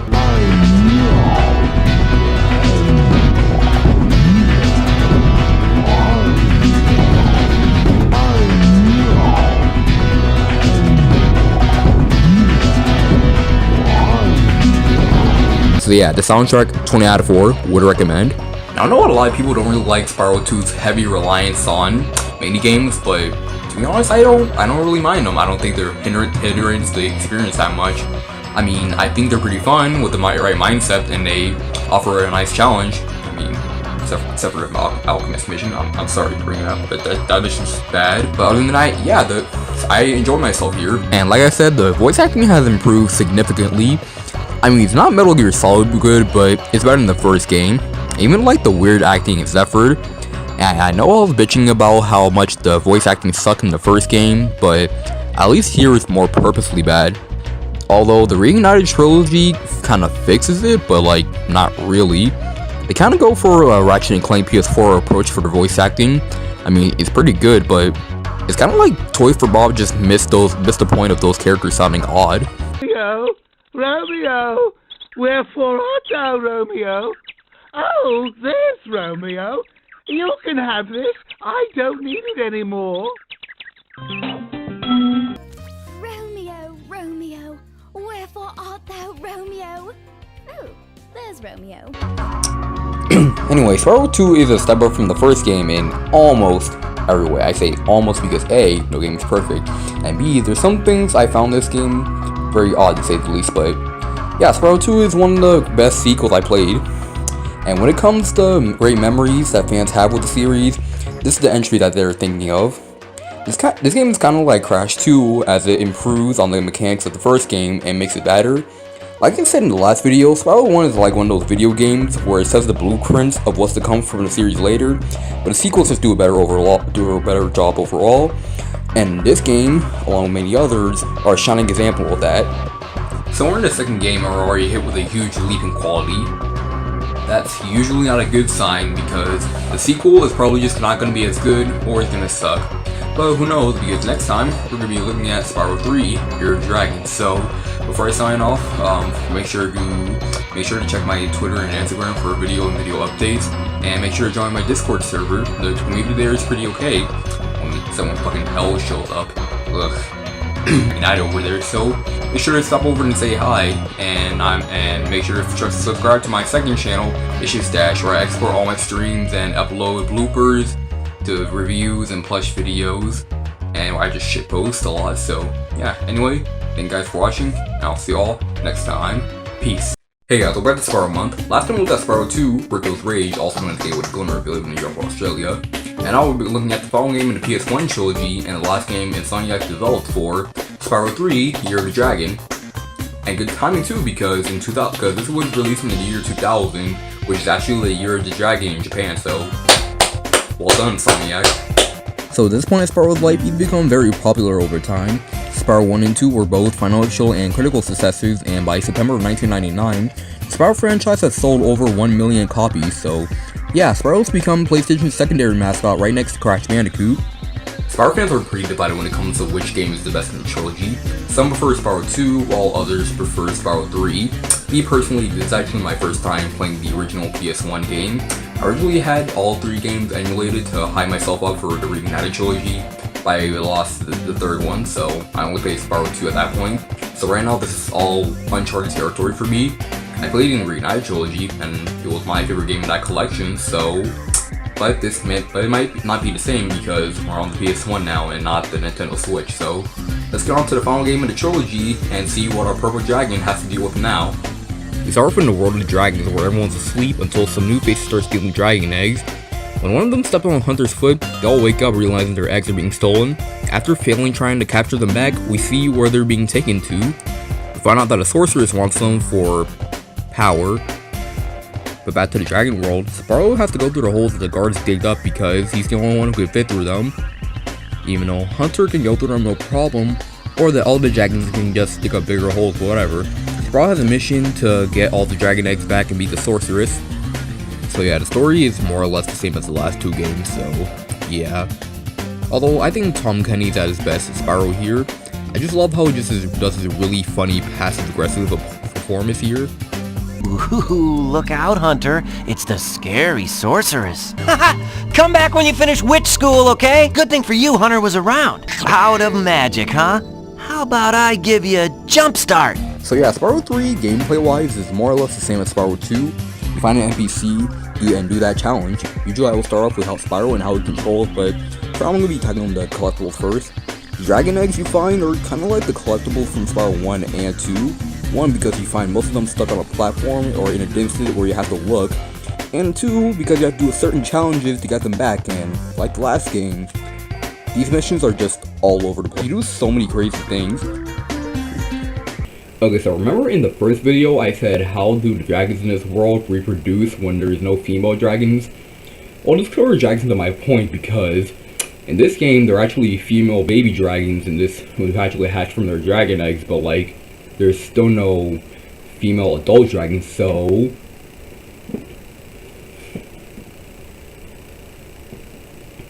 things like help a little girl perform while a bunch of hockey players try to destroy her. I mean, I don't really know what to say about this, because the hockey players just look like they want to kill her, but she's just kind of skating while they're supposed to play a hockey game, so yeah. You get to shoot missiles into a Rodnock submarine, and there's also this one Twin Dragon fight in Fireworks Factory. I mean, it's not bad, it's just really annoying. It felt like my thumb was about to fall off by spamming the shit out of the circle button. And you even get to ride a skateboard, a lot of people's favorite part of the game. You can do score challenges, flame lizards, do races, and other stuff. People say it's really fun, you know what I mean? It's not, I don't think it's really good, but I still like it. I mean, Tony Hawk's Pro Skater was pretty popular in the late 90s to mid 2000s, so I guess Insomniac wanted to capitalize on that opportunity. But then there's also the bad missions. Remember the alchemist shit from the last game? Well, imagine doing that while having NPCs that move faster than Sheila and can easily run into things without looking. It's so annoying to hear this line over and over and feel the mission so many times. Ow! I went boom again. And this one mission where you have to kill all the Rhinox to keep on hitting people who are trying to get into their houses. I mean, maybe they just won't look up. Or whatever. I mean, I thought that was pretty funny. In the level Desert Ruins, you find a character named Tara Croft, which is a not so subtle reference to Lara Croft. Them are the only collectibles that return. They function the same way like they did in the last game, paying money bags so we can go into areas and unlock new characters, so yeah, nothing has changed in that aspect. But going back to the first game, gems now come out of enemies instead of this soul stuff, so yeah. Anyway, you go into the first level, Sunny Villa, and there's a huge difference here. There are no longer cutscenes once you enter in and out of the levels. Sure, you can argue that they didn't really mean anything story-wise, but it was a pretty funny detail to add to the game. I mean, here you just go into the level and it's like nothing really happened. I mean, it makes the load times more seamless, but I don't know, it feels like Insomniac just took out the charm on purpose. They just tell you what happened and you just do the thing. You know what show don't tell rule? Well, this game kind of does the opposite. Kind of like another game that I know. Not naming any names or anything. I mean, there are cutscenes during the hub world, but it's more like plot development and how the source is feeling about Spyro's progression, and a little more character development from Bianca. She and Hunter also start having a romantic subplot too, so yeah. So let's talk about how Spyro controls. So he pretty much controls like he did in the last two games, so which was already great, so yeah. Spyro has all of his moves from the last game. He can still flap, swim, and still has his sweet head bash move. And this game also introduces 6 new playable characters. First is Sheila the Kangaroo. She's my job. Pretty fun to play as. She plays similar to Spyro, but you know, she's a kangaroo. She hops around, she has a high jump if you press X at the right time. And she also has this kick and a sweet ground pound attack, which is kind of like Spyro's head bash, and it's really cool. She's personally my favorite character to play as out of the two. And also, she looks really cute in Green Knight Trilogy. She has this nice hair cut and this Ranger jacket. And it's just better than her generic kangaroo design in this game. It's not bad, but like, just compared to two. Next is Sergeant Bird.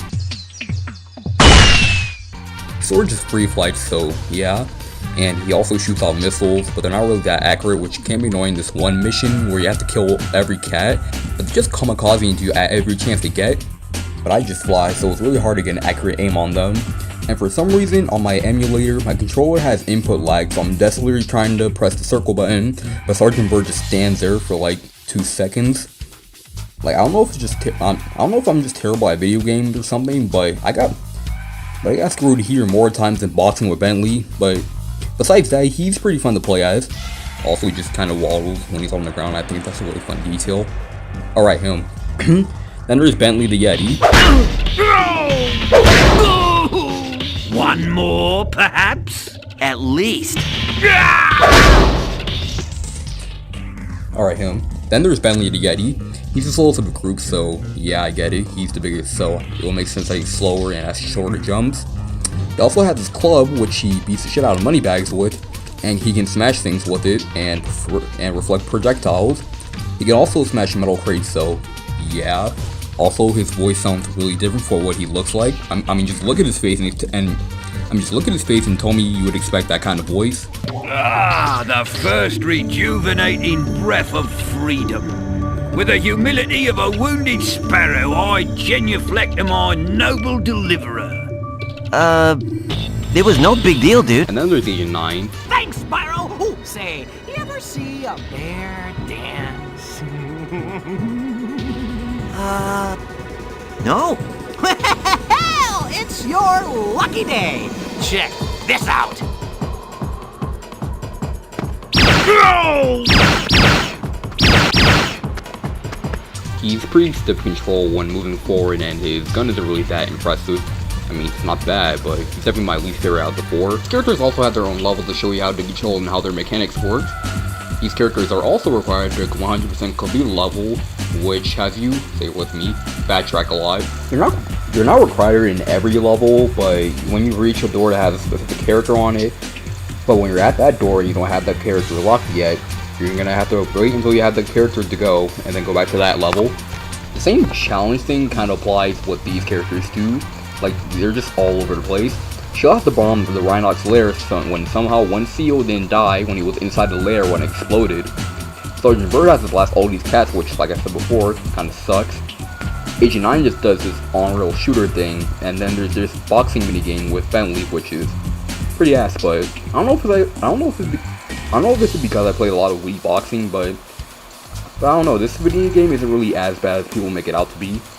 I mean, it's still pretty bad, but like, you know, not terrible. Hunter is actually playable too. Hidden in the Speedway levels, Hunter has a challenge to do where you actually play as him instead of being assisted by him. And for some reason, all of his missions always have to do something with alien invasion by sheeps. I mean, like, it's just really weird. Hunter is some of the best right here. Where do these flying sheep saucers keep coming from? But there's still one more playable character, and that is Sparks the Dragonfly. Yeah, your health meter is actually playable. Plays like a twin stick shooter. You can shoot off projectiles, use a shield, and yeah. It's kind of weird why Sparks can do this, because he could have gotten most of the Dragon Eggs himself. In fact, he could have been doing this since the first game. Which just kind of grabs keys to go through doors, so yeah. I mean, it's not terrible, but it's my least favorite part of the game. It kind of feels like Insomniac just put this in the last second, so yeah. But Sparks also give you one award once you finish all the Sparks worlds. You get one more hit point, and you can pull on gems now, which you can do naturally in Spyro 2. So, since we were on the subject of the Speedway levels, let's talk about them. Those make a return to, and they function the same way. They're the usual challenge of getting all the objects as fast as you can, and there's more added things to them, like races and the aforementioned Hunter missions. And here, I would usually say how terrible I am at these, but I don't know if I got better at experience, but I'm actually pretty good at them here. I mean, they're pretty fun, and the hitbox all flaming stuff doesn't really feel as tight as the last two games. And the racing missions are actually pretty fun too. If you win first place and you can shoot down the other opponents with missiles and go through speed rings, or just flame them. Honestly, the Speedway levels in this game are personally my favorite parts in the game, and my favorite Speedway levels in the Trilogy. Completely surprised myself there. There are also more skill points to collect, and your reward is more concept art, so yeah. Now let's talk about the bosses. They kind of do Yoshi's Island approach to the bosses, where they take smaller enemies and make them bigger. It's actually pretty cool and actually kind of fun. Ironically, the only one I thought was underwhelming was the final boss with the Sorceress. It's an okay boss, but an absolute far cry from Ripto from the last game. Use these vehicles to attack her, and it's pretty easy. And once you defeat her, you have all the gems and all the Dragon Eggs. You unlock the super bonus round. It sort of plays like Nasty's Loot from the first game, where you do nothing but collect gems. I mean, the mini games are still there, but yeah, after you do all that, you fight the Sorceress again, which for some reason she didn't die, or at least have burn marks because she burned in lava. So we fight her with the spaceship, and yeah, it's still pretty easy. Anyway, you get the final egg, and you get this final cutscene.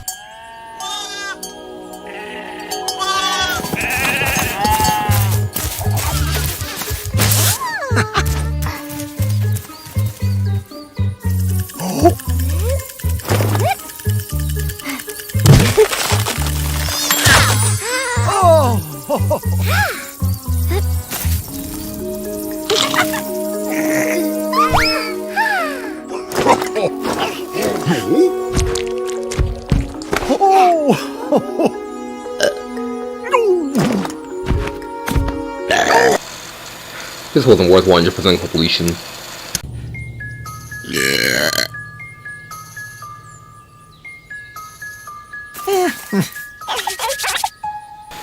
Okay, it kinda was. At this point, I probably shouldn't have to say anything but the soundtrack. Stuart Copeland did a great job again, and every song in this game is just perfect. First, our Sergeant Bird's theme, Harbor Speedway, Fireworks Factory is the best one in the game. I was kinda worried that Reignited Trilogy, according to Ant Dude, made it sound less powerful than the 10s, but I ended up really loving it.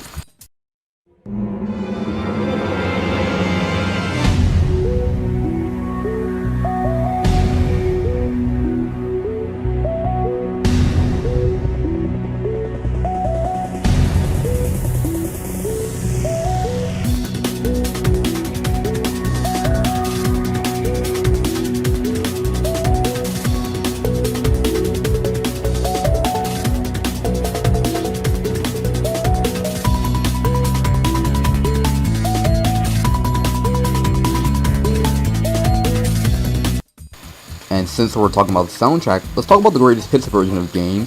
So usually the greatest hit labels of a case is usually a reselling of the game to indicate that it's sold well. Here is more like a patch. And see, when this game first came out, the soundtrack wasn't finished on release, so some levels would just replay songs from another level. Like the Speedway levels will always use a song from Harbor Speedway. But in the greatest hits label of the game, the version that I emulated, each Speedway has its own separate track, so yeah. There's also this one cutscene that just doesn't play in the black label case, so there's that. Being at the end of the PS1's life, I think the graphics are at its best here. I mean, it's mostly just like Spyro 2, having the worlds filled with NPCs and being more alive. But I think the worlds and the hub worlds are just so much prettier before. And I also love how there's more attention to detail here. Like how Sheila hops around with her music, Agent 9 has a zoom in function with his gun, Sparks is your cursor in the options menu, and the detail on the springs is Sunrise Spring, and how Spyro emotes more in the cutscenes. So yeah, I think the graphics are pretty good for a PS1 game. So yeah, most people prefer Spyro 2 because they don't really like Spyro 3's heavy reliance on vehicle sections and mini games. I mean, I can see where they're coming from. I have the same problem with Jak 3 with that game not knowing what its focus is. I mean, I'm not gonna say that they're idiots for it. I mean, I'd be a hypocrite for saying that, but like, for saying that it's just variety for the sake of variety, I think would be a little bit over exaggerating. In this game, the vehicle sections feel more like breaks from the excellent platforming than anything. Unlike Jak 3, most of them are pretty fun and they don't really feel shoehorned in. But yeah, overall, Spyro 3 is a really fun game. I think it might be my favorite in the trilogy actually. There are more playable characters, there's nice challenges, colorful world. The Speedway levels are the best in my opinion, and even though the ending is the weakest of the trilogy, I think Spyro 3 still earns all the praise that it gets, and that's the whole Spyro trilogy. Now the moment of truth is that have these games still aged well, and I think the answer is pretty obvious. Oh yeah. Similar to what I think about the Jak and Daxter trilogy, all three games have something for everyone. Spyro 1 is just pure platforming and finding collectibles, which I think a casual gamer can enjoy. Spyro 2 are for people who love challenges and just like a livelier world. And Spyro 3 have a lot more mission types, so nothing gets repetitive. Whether that's a good or bad thing, I'll leave that up to you. The Reignited Trilogy is almost flawless, so the PS4 / Xbox One / Nintendo Switch / PC are the definitive consoles to play these classics on. Download the original trilogy off the PSN store, or play off the PS2. Or if you're feeling really nostalgic, you can just get a PS1 and just play the original trilogy off them. Anyway, when did Spyro Dragon go after this? Well, kind of like Crash Bandicoot, Insomniac actually made the first 3 games, but Universal owned the rights, so after that, Spyro Thor Enter Dragonfly came out, which had less than stellar reviews to say the least.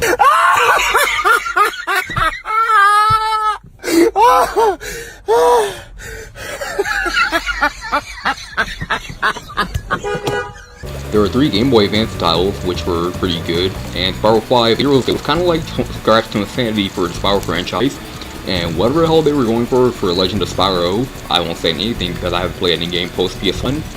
There's also a lot of canceled games too. There's one game called Spyro Ever After, which is supposed to be an educational game, where Spyro meets the little pigs. Shit. There's also an Agent 9 spin-off plan. It was supposed to be a James Bond parody game, doing spy missions, and honestly, I'd actually play that game. it's nice that Spyro finally made a return into modern day gaming, and I wouldn't mind if Toys for Bob actually made some of the canceled games a reality. Except for the educational game, but yeah. But it's time to wrap up Spyro month.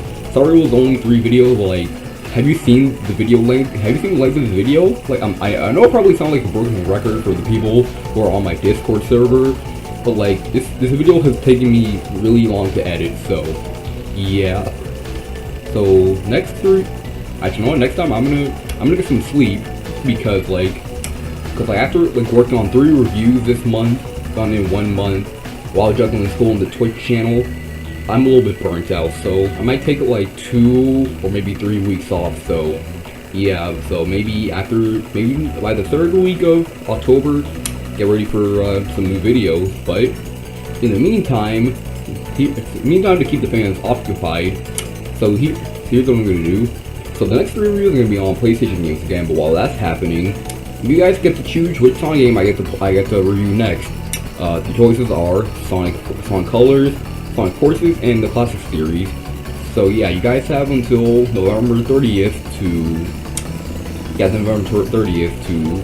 your votes in. So yeah, I'm gonna put a poll in the description, or I'll just leave a pinned comment for those who don't look at the description. So yeah, and I can put a poll in my Discord server. So yeah, anyway, thank you guys for watching, and I'll see you guys. No, actually, before I go, there's just one, going on the topic of Spyro, there's still one thing that makes this game better than the first 2.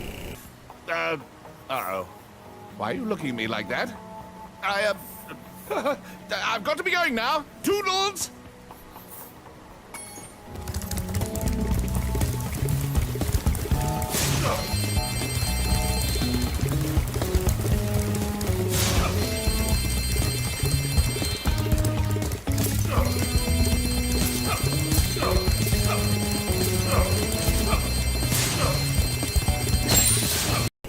You can beat up Moneybags for stealing all your gems, so take that as you will.